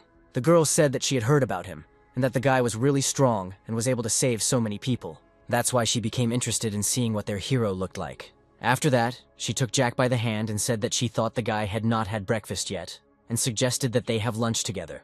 Walking a little further, she showed them her dishes and said that she had prepared them from ingredients from monsters. All the students began to eat with gusto and highly praised the prepared dishes. Suddenly, Jim asked if the master had arrived, since he usually got up early. At this time, the master was thinking that the lady was doing nothing but making them work. Jack and his partner had completely different attitudes towards work, which was very confusing.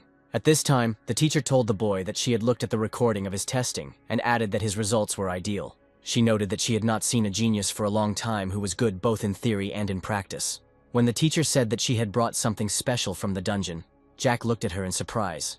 Entering the lab room, she said that it was his first time in the training camp's research lab. She asked the men to mind their own business, because she just decided to show the guys something.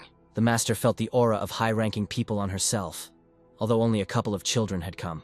The man was extremely confused and could not remember where he had left off. Suddenly, Jack noticed that the demonic crystal suddenly began to show weak energy fluctuations. At this point, the teacher asked him what he thought this thing was. The guy replied that judging by the fragments, it looked like something artificially made, like a fragment of a wall. The girl said that, according to previous discoveries, all dungeons have their own ecology. She also said that these things were found in the Valley of the Secret Kingdom, and since the monsters were very strong, they did not go too deep. Jack immediately wondered if it was possible that the teacher had found the place where the Lord had once lived. Then he asked to take a closer look at these stones. Vibrations of energy emanated from this crystal fragment, and the pendant absorbed its essence. When the teacher asked him what he thought, the boy replied that he would most likely have to go to that place to see everything for himself. After some time, they were already in this place, and the girl showed the guys her research team, which would help the guy inside. Everyone greeted Jack with a smile on their face and said they were glad to see him. Brad's grandson thought that these scientists were true professionals in their field. Karen at this time supported her friend and said that they were one team, so they should work together. When everyone was ready, the teacher shouted that it was time to move forward.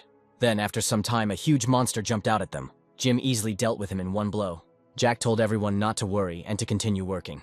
Everyone was surprised that the guy killed such a monster with just one move, and they could feel completely safe. Suddenly, Jim said that he had found something and called the lady. And having looked at everything, the girl said that this was definitely a trace of an old civilization, and perhaps the inhabitants were once killed by monsters. Jack thought that the teacher's guess was probably correct. Suddenly, the guy saw the glow of the crystal and paid attention to it. The pendant reacted to the crystal again, and the guy became curious about what was deep in the ruins. Suddenly, someone from the team said that strong fluctuations of dark energy had been detected ahead. It was very similar to a magic circle that summoned an evil god, but the feeling was different. In this darkness, a bunch of aggressive monsters were hiding, their eyes glowing scarlet. Jim warned his partner that there were too many monsters and asked him to be careful.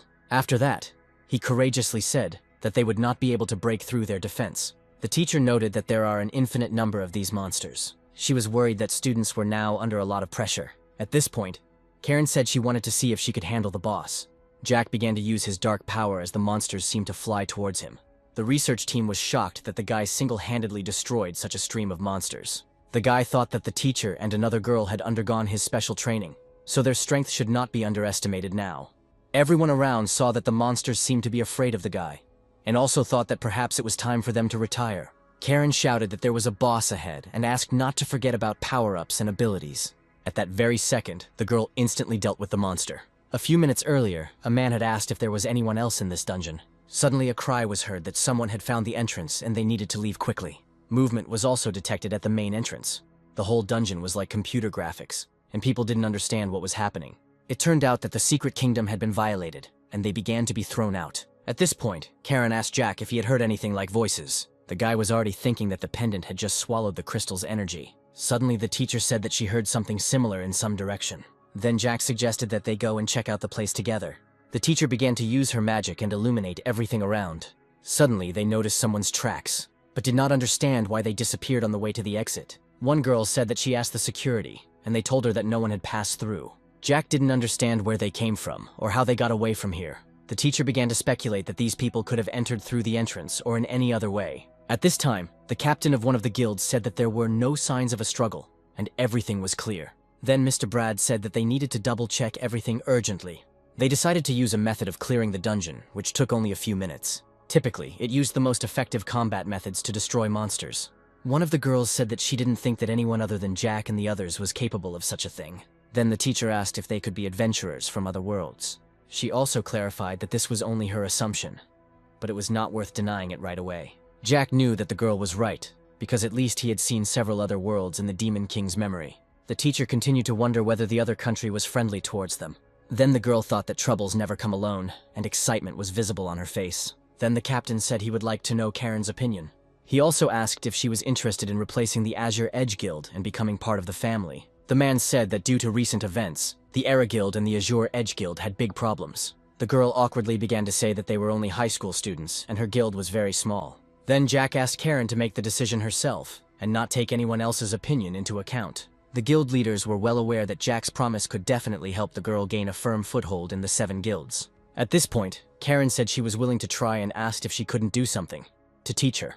At this time, Jim was telling Olivia that he didn't understand at all how 7 guilds appeared here. Jack reasoned that joining the guilds was a huge step forward in his regaining his power. Suddenly a voice was heard calling for the Lord. The guy immediately thought that no one even paid attention to this, and realized that he was the only one who heard this voice. After that, Jack immediately remembered that this voice was very similar to the voice of the former Demon Lord. After some time, the team was ordered to speed up the work, but to act alone. The study group's data indicated that Jack's presence was calming. The guy thought that the pendant had stopped absorbing the crystal's energy, but he didn't understand why. Suddenly, he heard the voice calling the master again. When he turned his attention to him, the voice began to say that it was very nice to talk to the guy again. Jack told him to calm down and tell him what was wrong, and then the monster said that he himself did not understand what had happened, because it was as if he had suddenly come to his senses. And also, pointing to the crystal, he added that, apparently, this is the heart of the world. He began to explain that the heart of the world is the world core, formed by the fusion of the laws of the universe. The laws of the universe contained in the heart of the world were the sources of the power of the gods. Suddenly, he fell silent, and then justified it by saying that he had memory lapses. Then Jack said that it was no big deal, but the monster continued to be sad about letting his master down. The guy just wondered if this method of resurrection had any side effects. At this time, the team told the professor that the research was almost complete, and nothing of value had been discovered except for a few abandoned buildings. Then the guild leader said that since there might be intruders here at any moment, it was better not to stay in this place. After these words, Brad asked what the head of Karen thought about this. He also clarified that the girl was now a member of the 7, and the decision to seal this place must be approved by at least 3 heads. And so, after the work had been done, the secret kingdom was successfully sealed, and everyone thanked each other for the work done. Sometime later, Jack was at the training base. The guy was calmly taking a shower when suddenly the monster said that he remembered their previous conversation. Because he spoke to the boy, the water turned ice cold, and Jack screamed. The monster started saying that he deserved to die, and then the guy asked what he remembered. He couldn't put a couple of words together because he blamed himself for this mistake. When Jack started to say that everything was fine, the monster said that it was about resurrection. In the previous blog, the World Heart was used to resurrect loved ones. However, since the World Heart also contains dark power, the connection between a god and his loved one could be forcibly changed, and the god himself could even become a god of evil. After these words, the monster said that he was not afraid of death, and that it was better than dragging the guy down. Jack already liked these words and grinned sarcastically. Then he thought that if he told the truth to the monsters, it would break him even more. At this point, the former ruler asked if the guy was feeling any discomfort right now. Suddenly, the system appeared in front of the guy and said that he had a new passive skill. At this point, Jack asked if the monster's resurrection only affected the guy. And then, with a smile on his face, he said that since he had already been resurrected, then let him live. The servant, with tears in his eyes, began to say that the guy had spoken exactly the same way last time, but he did not want to be a burden. Then Jack said that there was something the boy needed to tell him. With a calm expression on his face, the guy said that according to legend, these gods called him the god of evil. The monster said that because of their selfish schemes, many people died in that senseless war. No one cared about her life, and only one guy always sought justice for them. Then I, Jack, said that I would do everything possible to protect people. The monster began to say with tears in his eyes that he was very happy to be next to the guy again. After some time, Jack was lying on the bed and was still somewhat confused. In short, all this was a degree of recognition of the world by the gods. Only when intelligent life arose in the world did it attract the attention of the gods, but this is just attention. If the world passes the test of the gods, it will be able to receive blessings and gain a stronger civilization and power. This meant that the world level was very low, and the world could be considered almost deprived of God's blessing. Then the monster said that with the guy, the future of this world would become brighter. He also said that the equipment is relatively poor quality and cannot meet the guy's needs. So Jack needs to change the voltage to the artifact level. Hearing this, the guy asked the monster again in surprise. The servant replied that they are usually created by them and can only be done with the help of God's power. He also said that the pendant that hung around the guy's neck was also an artifact. Now the guy didn't understand how to do this, and he was extremely curious. Suddenly, the pendant lit up right in his hand, and the whole room lit up. Jack was happy that he had succeeded, and the monster added that it was all because the guy was a god. The servant thought that the boy doubted his identity, but now he can definitely rest easy. Using the artifact, Jack received a lot of points to spiritual attributes. The monster then added that, unfortunately, the quality of the equipment was only orange, and said that he would find suitable materials. Hearing this, Jack said that every time he communicates with him, he realizes that he still doesn't know a lot. And so in the morning, the monster greeted his master again and was clearly in a good mood. Yesterday, when talking to him, Jack didn't even think about the fact that he had previously been in another world. However, he decided that he would support the monster, and everything would be fine. And now the guy was already in the secret kingdom and earning points for spiritual attributes. The man said that Jack was too scary, and before, he and the boss would take a long time to deal with monsters. But now, it happens in an instant. Then the boy asked if there were any other secret kingdoms, but the teacher said that they were already breaking away from their opponents. The man also said that all the guys arrive at the training camp already strong, and since Jack finishes earlier, they always go to a secret training base. Therefore, other teams have submitted a joint petition to have participants exchange between teams starting next month. Also, some teachers have already been caught changing the names of their students. Then the girl proudly said that no one could take away their Jack. At that moment, the monster told Jack about his spell. He said the guy had the right combination to maintain the effects of spells in the right situations. Then Jack said that since he had already brought it up, he could watch the guy train in the evening. After some time, the teacher explained that the total damage caused by skills can be divided into two parts. Listening to the teacher, Jack said that it was his favorite subject, which included mathematics, physics, biology, topography, and much more. He thought that this world was too low standard, and so people tried to make the most of what they had. Of course, everyone understood that it was not necessary for everyone to master these theoretical points. The monster, hearing Jack's desire to learn, said that he too would try hard to do everything. After school, Jack and Karen walked home. Suddenly, Tom unexpectedly called out to the guy, and he looked alarmed. Seeing him, Jack was surprised that the guy was looking for him. Jack remembered that at the training base he rarely exchanged even a few words, but now he looked a little nervous.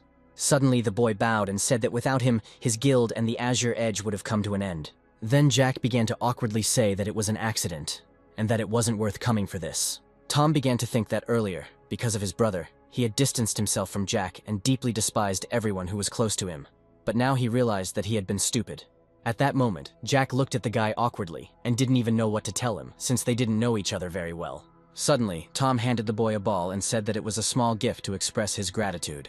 It turned out to be another fragment of the world's heart, which greatly surprised Jack and his monster.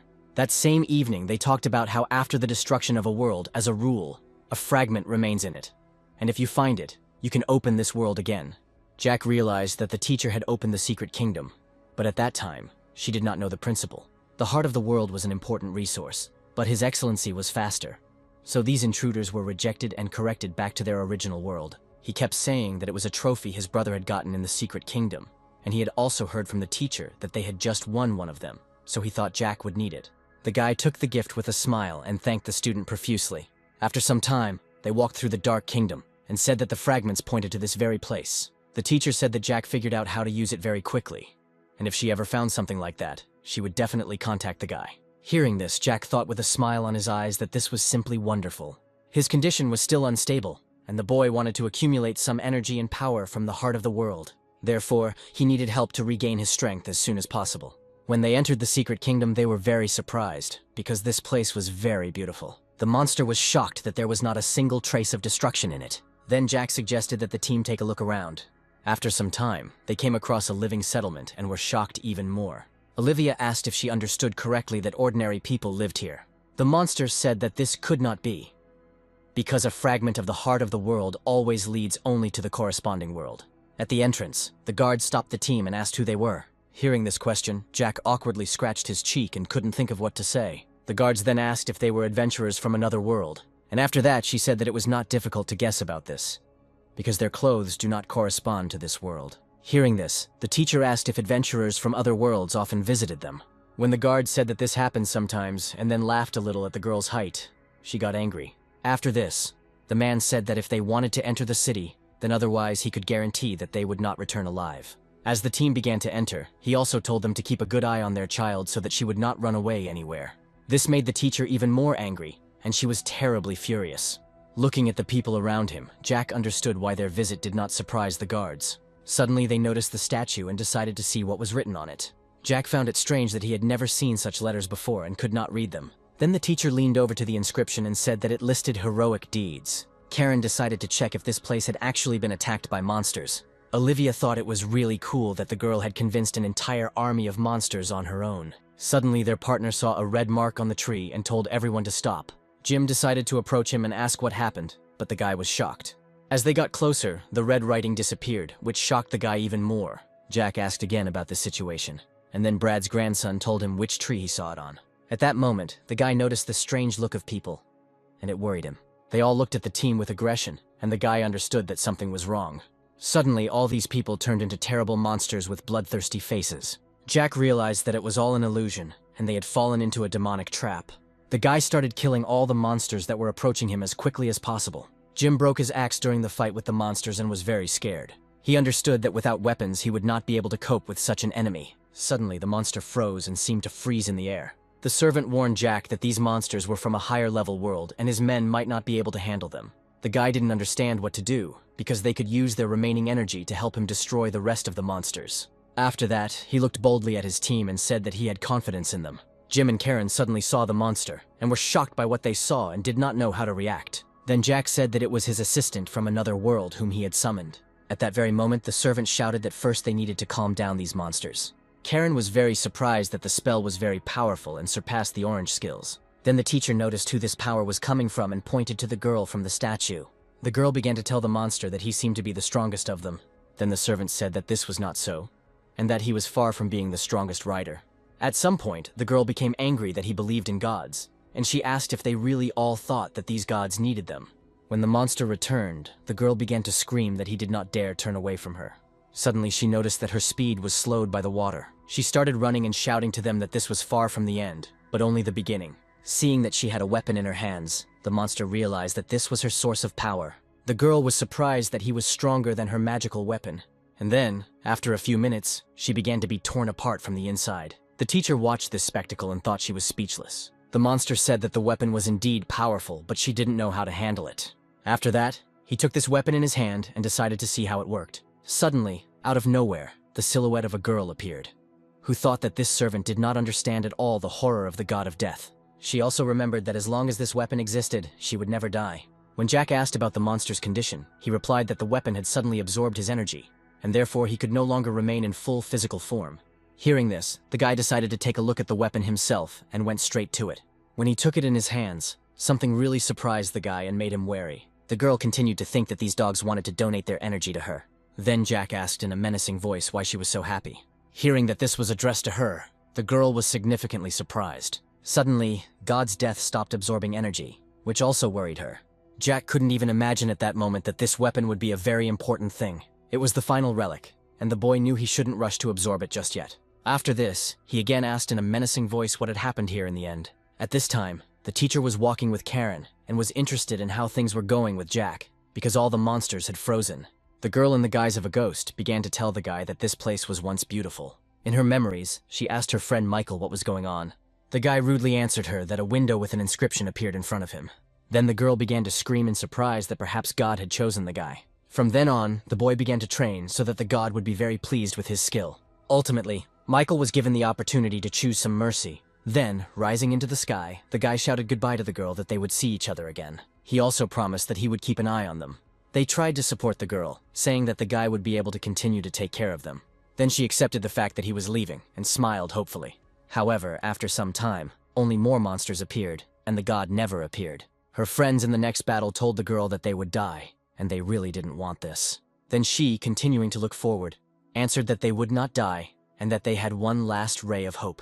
Ultimately, the girl used the dark power and was able to restore the country to its former state. However, the dark force itself took a price for its use. Suddenly he felt an ominous aura and turned around. Michael stood in front of him, greeting his friend with a smirk on his face. The girl was shocked when she saw him, because she thought he would never come back. Then Jack began to tell Michael to forgive him, because he would not give up his new trophy. Michael smiled slightly and laughed, then said that there had been a slight misunderstanding.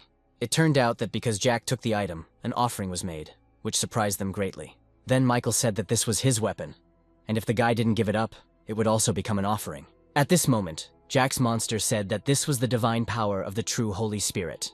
Hearing this, the girl got down on one knee and began to ask Jack for forgiveness for her rashness. She wanted to know the truth, and then the guy told her to ask Michael herself.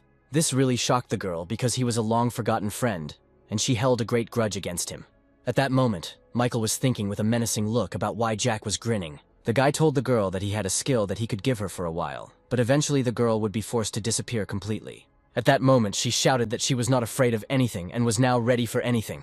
Then Jack began to transfer his ability, and the girl developed an active skill. Michael watched this and was shocked, because his girlfriend appeared in front of him. When the girl fully emerged, she began to say that Jack had a very powerful dark force. Jack only told the girl that he would not control her thoughts, so she could talk to him herself. Michael was shocked and couldn't understand how his girlfriend appeared out of nowhere. The girl said menacingly that he should explain himself, and preferably right now. Michael began to ask what Jack had done to her, and if she was under the influence of the dark force. At that moment, the girl attacked the guy, wanting revenge. After that, she asked why he didn't show up when the monsters invaded again. Michael started screaming that he hadn't abandoned them, and she should believe him, because he was involved in another important matter at the time. He also said that the girl does not know how difficult it was to find this piece, because even if he is strong in this world, in God's world he is absolutely nobody. Michael also said that the girl needs to understand what pressure and feelings of worthlessness are. She told the guy not to dodge, because he somehow managed to find a weapon. Then Michael began to justify himself by saying that he had left a magical mark on him, and when it disappeared, he felt it. He also clarified that if he hadn't felt that he was getting weaker, then the guys would have clearly come to an end. The boy asked for the sake of his loyalty not to leave him, and to send divine punishment to destroy his enemies. And now the girl was already sitting on one knee and holding out the trophy, thanking Jack for such an opportunity. Then the boy said that he wanted to know where the heart of the world was located here, and besides, he also asked that everything be explained to his comrades. The girl said that she once thought that for Michael the highest glory was to be chosen by God, but she did not expect that he would forget about them. After this incident, everyone realized that the gods do not pay equal attention to all worlds. Despite everything, Michael was of her people, and the girl decided that he would be free forever with her. After this situation, Jack turned to Karen and asked how she felt. The girl began to say that she thought that even with the blessing of the gods, the girl's world would still not escape destruction. Then Jack said that the girl had not yet managed to take him somewhere tasty to eat, and told her not to worry.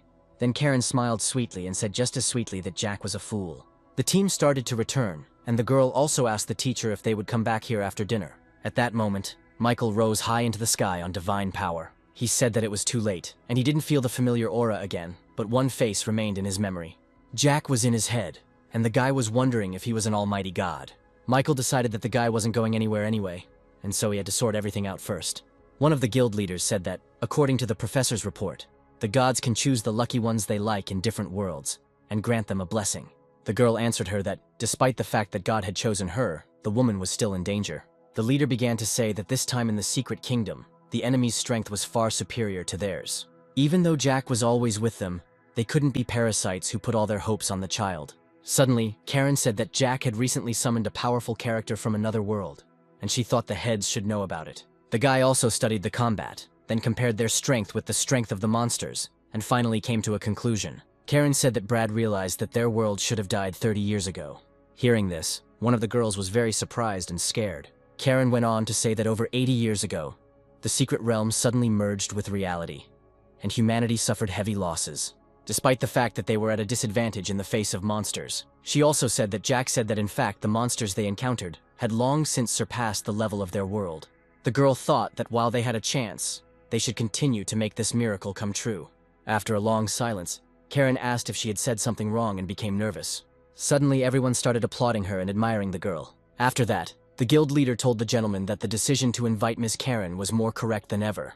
Everyone realized that it was difficult for them to cope with the monsters because they had become much stronger than people.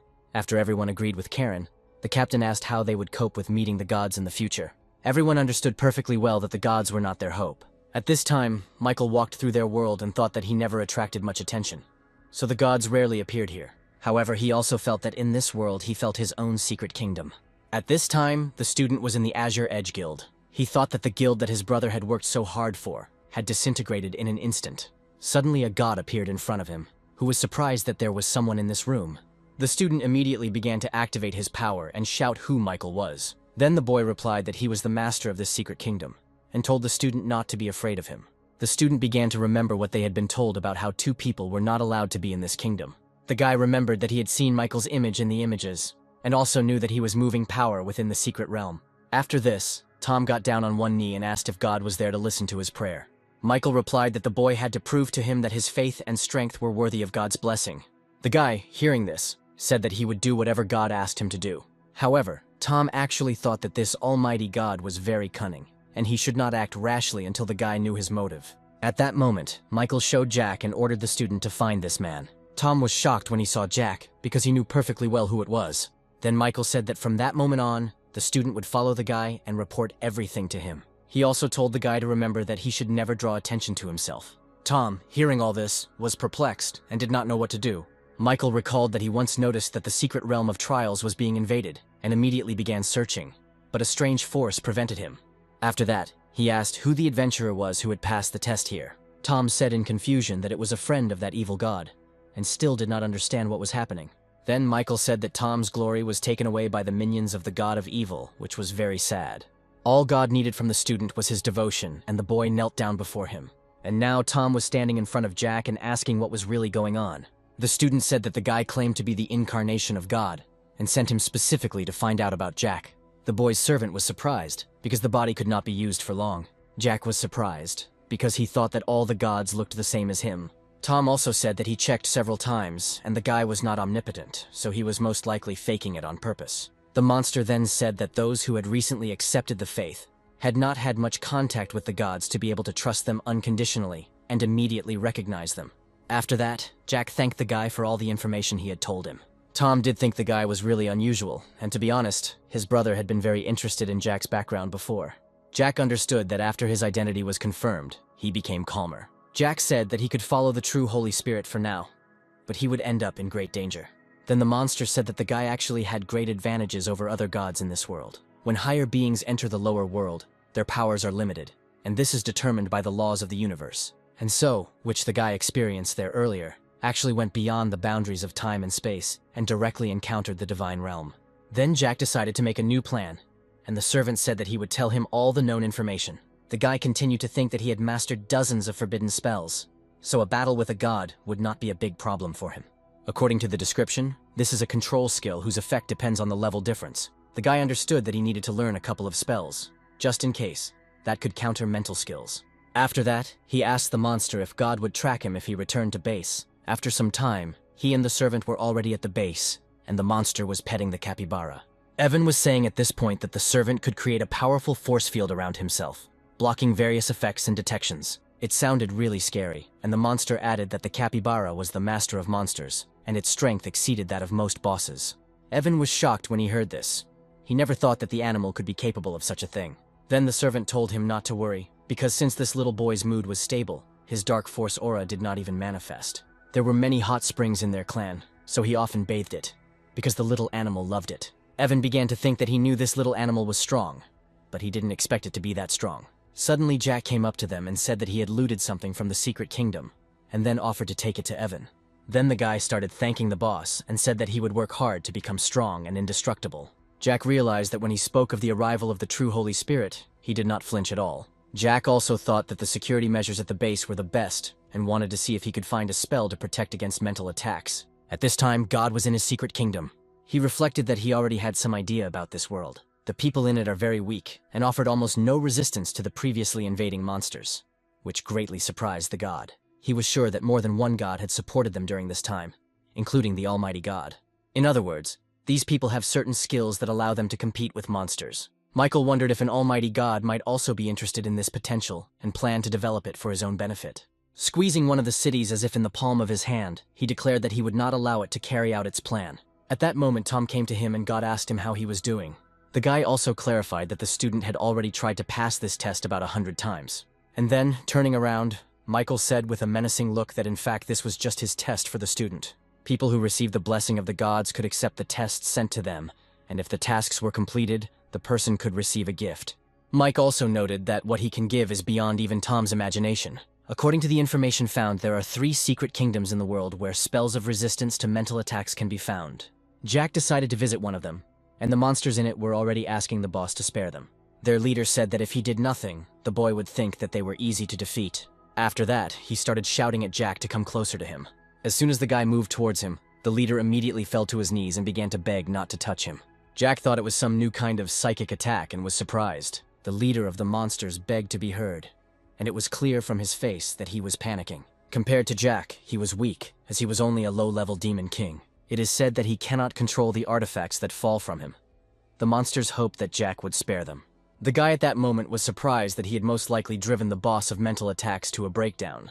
And so that evening, Jack sat on his bed and thought about how finding a spell against mental attacks was like looking for a needle in a haystack. In the end, he only found one mage skill book. After that, he decided that he needed to improve as quickly as possible, and so he decided to study it. As he studied the book, he realized that not only would he be able to see all of his minions, but he would also be able to choose the blessing itself after previewing the effects.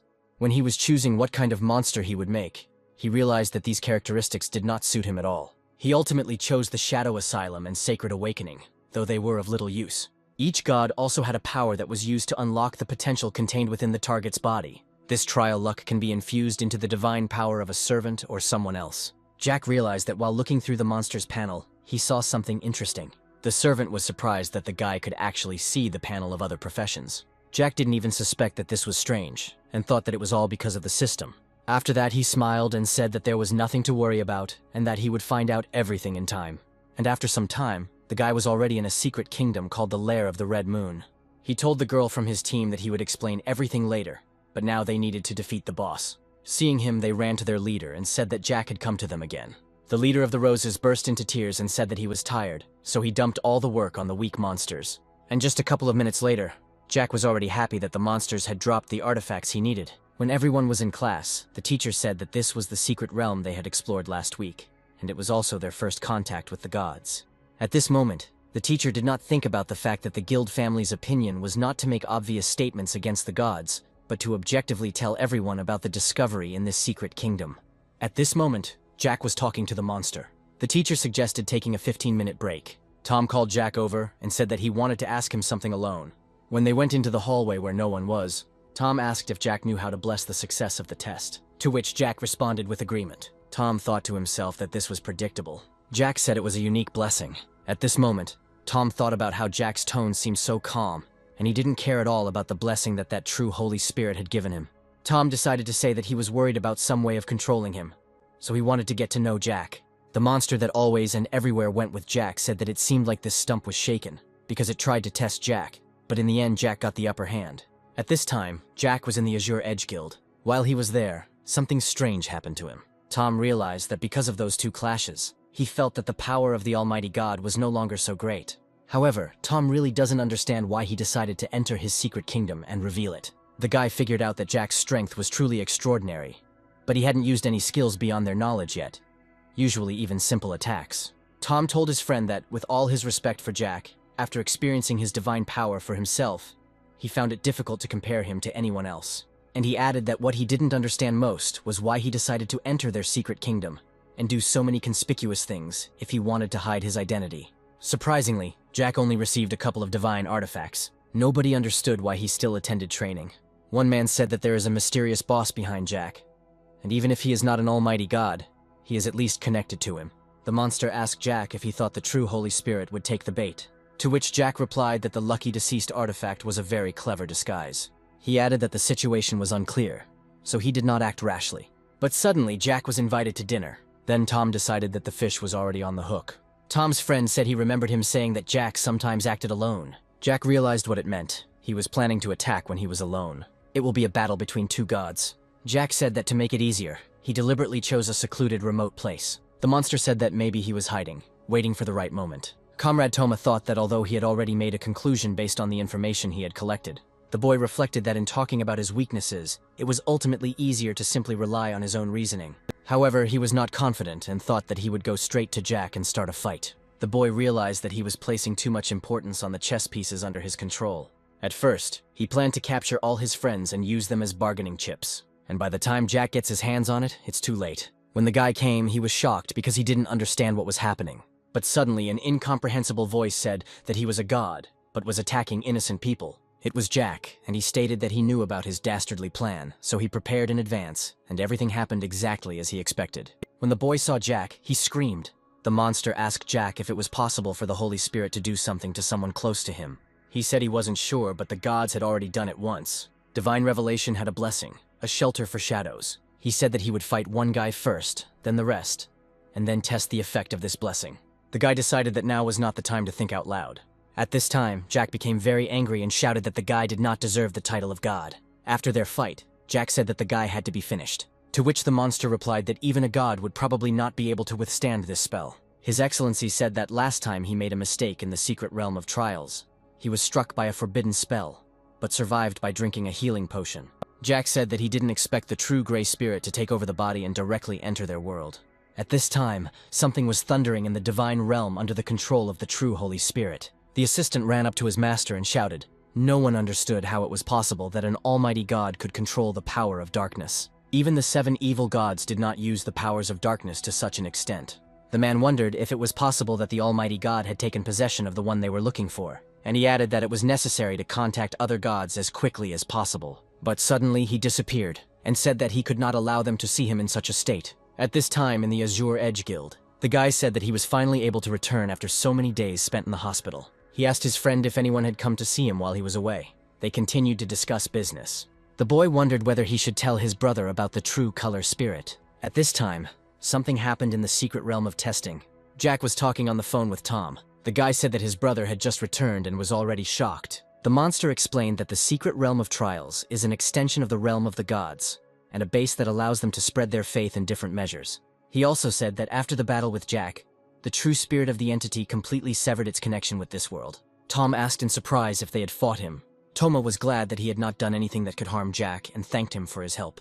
He said that if he needed help, he could contact him. Even though everyone is free from the true spirit at the moment, they still need to leave the strategy for the future. After all, sooner or later, other gods may visit everyone. Jack thanked everyone for their trust. The girl thought that her brother would never believe her about what she was going to tell him. Tom was so happy that he decided that he had been chosen by the gods. At this time, Karen began to think that all those inexplicable things were done by Jack. Brad reflected on the fact that Jack had never harmed the innocent. But on the contrary, many were only able to survive thanks to his help. Jack reflected that he seemed to have come to an agreement with everyone. When he looked at one of those present, he decided that from the very beginning he had such a face that enthusiasm was just pouring out. He said he didn't think anyone wanted to watch the world being trampled by the gods at will. And also, since this world is at a very low level and lags behind others in many aspects, they are left to look for solutions only in other worlds. Karan said that the achievement emblem potion will help improve the skill level. Jack thought about how a couple of days ago he half-absorbed Lita's god's death weapon and gained new memories. Then Jack asked again about the enhancements and charms. He also agreed that both would help them upgrade their equipment. I thought about the fact that they always used weapons only for their intended purpose, and they had plenty to choose from. Jack said that to improve or enchant, special items are needed. Mountain copper, mithril, pure gold. The guy next to him thought about the fact that they had never heard of such materials. Jack explained that these materials were unfamiliar to them and could only be found in secret worlds. Suddenly my brother's phone rang. He asked for forgiveness and walked away. He asked what these materials were and what they looked like. Friend Brad loudly said that he was leaving immediately. Brad went to one place because there were problems there. Putting on a protective suit, he laughed and said that no one could defeat him. The assistant who was with him added that the one who disappeared several years ago was so strong, and she added that no attacks had any effect on him. When Brad saw the bailiff in front of him, he was very surprised. In front of him stood a tall, strong guy who said that Brad's magic was useless against him. Then Brad decided to use magic, to which the enemy replied that his armor was reinforced with Lithril. Brad asked again what exactly the enemy's armor was reinforced with. At this point, the enemy did not understand what was happening, as Brad was simply running away. After running away, Brad called his assistant and said that he had found a way to get Lithril. The assistant reported that he had heard of a mutant that was so strong that he was unable to handle it and called for reinforcements. Then Brad realized what had attracted several huge explosions. When Brad beat his opponent, he didn't understand what was happening. The opponent screamed at Brad to give him back his clothes. At this time, reinforcements came to Brad, and they began to examine the clothes. The man thought that there was no point in taking away the equipment. Because all the reinforced equipment was tied to the owner's soul, others would not be able to wear it. Then Jack approached his opponent, hit him on the head, and asked where he got the mithril.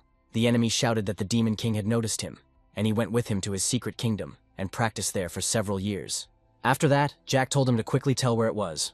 Jack noted that he didn't expect the limit to be 30 people. According to that guy, the monsters in this secret kingdom are mostly orcs, with 5 tribes in total. Their main leader lives in the largest tribe. The guards asked the man what he was laughing at, to which he replied that he was simply thinking about something. He was filled with curiosity about what the expressions on his colleagues' faces would be like when they found themselves in the secret kingdom. After this, Jack passed through a portal into a dark, gloomy realm. One of the guys remarked that the place resembled an arena. Suddenly, Olivia, seeing the inscription, asked what the demand to kill everyone meant. The team realized that the barrier could not be broken. Noticing their attempts to escape, the monsters advised them to save their strength for the upcoming battle. Brad realized that these 5 monsters were the leaders of the orc tribes. Jack demanded that all the monsters appear. They quickly showed the boss the places where weapons are created and improved. One of the monsters admitted that his hands were shaking and asked not to embarrass him in front of his superiors. Jack was amazed at the sight of the equipment enhancement. The chieftain asked if the boy was happy, while the other monster wondered who Jack might be. As he approached the chief, he almost died of fear, as the guy looked extremely menacing. The leader was haunted by the feeling of impending destruction, so he decided to surrender in order to save his life. Jack reflected on how their world didn't have such equipment, and the differences in classes and races made training impossible. The chief stated that they were honored that the boy was interested in their improved equipment. Jack was surprised that the chief agreed without bargaining about the price. Monsters are used to the fact that their secret kingdom is usually captured. The boss is killed, and only then they enter into negotiations. The chief offered Jack a blood pact. After the hands touched, the bloody ritual began. Suddenly, Jack noticed the skill activating and was surprised that it happened on its own. The chieftain, seeing this, was shocked, deciding that the boy was one of the 7 monster gods, since a divine pact of mercy had appeared. He immediately dropped to one knee, apologizing for his ignorance. Jack was amazed that simply signing the contract turned him into a monster god. The chieftain believed that now, with divine blessing, he could become the leader of the orcs. Jack didn't understand why the monster continued to bow to him, hoping that no one noticed. The guy asked not to tell others about him. The leader replied that it would take time to strengthen. After some time, they announced that the first batch was ready. Suddenly, Jack heard someone asking who woke him up. The boy didn't understand why he heard a voice in his mind, and it made him angry.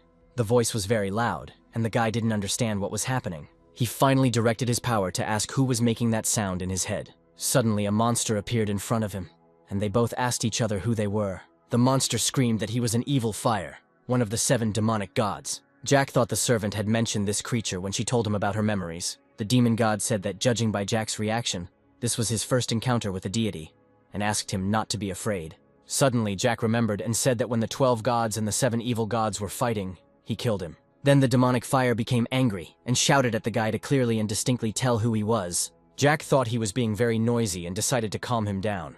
Suddenly, a system panel appeared in front of him, surprising the guy. The monster continued to get angry and told the boy to look at him. Then Jack decided to use divine fusion and look the monster in the eyes. At this time, one of the guys was in the divine realm of the sacred stele. He bowed to God, not hoping for mercy. When God appeared, he was angry, because he asked not to be disturbed. After that, he said that the returner of dead souls and the eternal morning star had come to visit. One of the 12 major deities, the returner of dead souls, and also one of the 12 main deities, the eternal lost star. The guy said it was all nonsense, and he just needed help sorting out some problems. This was precisely the problem with the evil spirit's aura. The girl said that this was the power of a deity from one of the 7 evil gods. Then the returner of dead souls said that according to their research, this merger is currently quite stable. God thought that the almighty god of law had probably done this too, and he also thought that they were falling behind him again. God thought that was why he was not their partner. Only then did they have to use all means to eliminate him. The girl offered Jack some tea. The guy was thinking about reaching level 90 and the opening mission of 3 transformations. At this time, something strange was happening near the entrance to the secret kingdom. The guy said that he understands Jack's mood, but he can see everything himself. A few days ago, the entrance to the secret kingdom suddenly disappeared. Jack asked the service how this happened.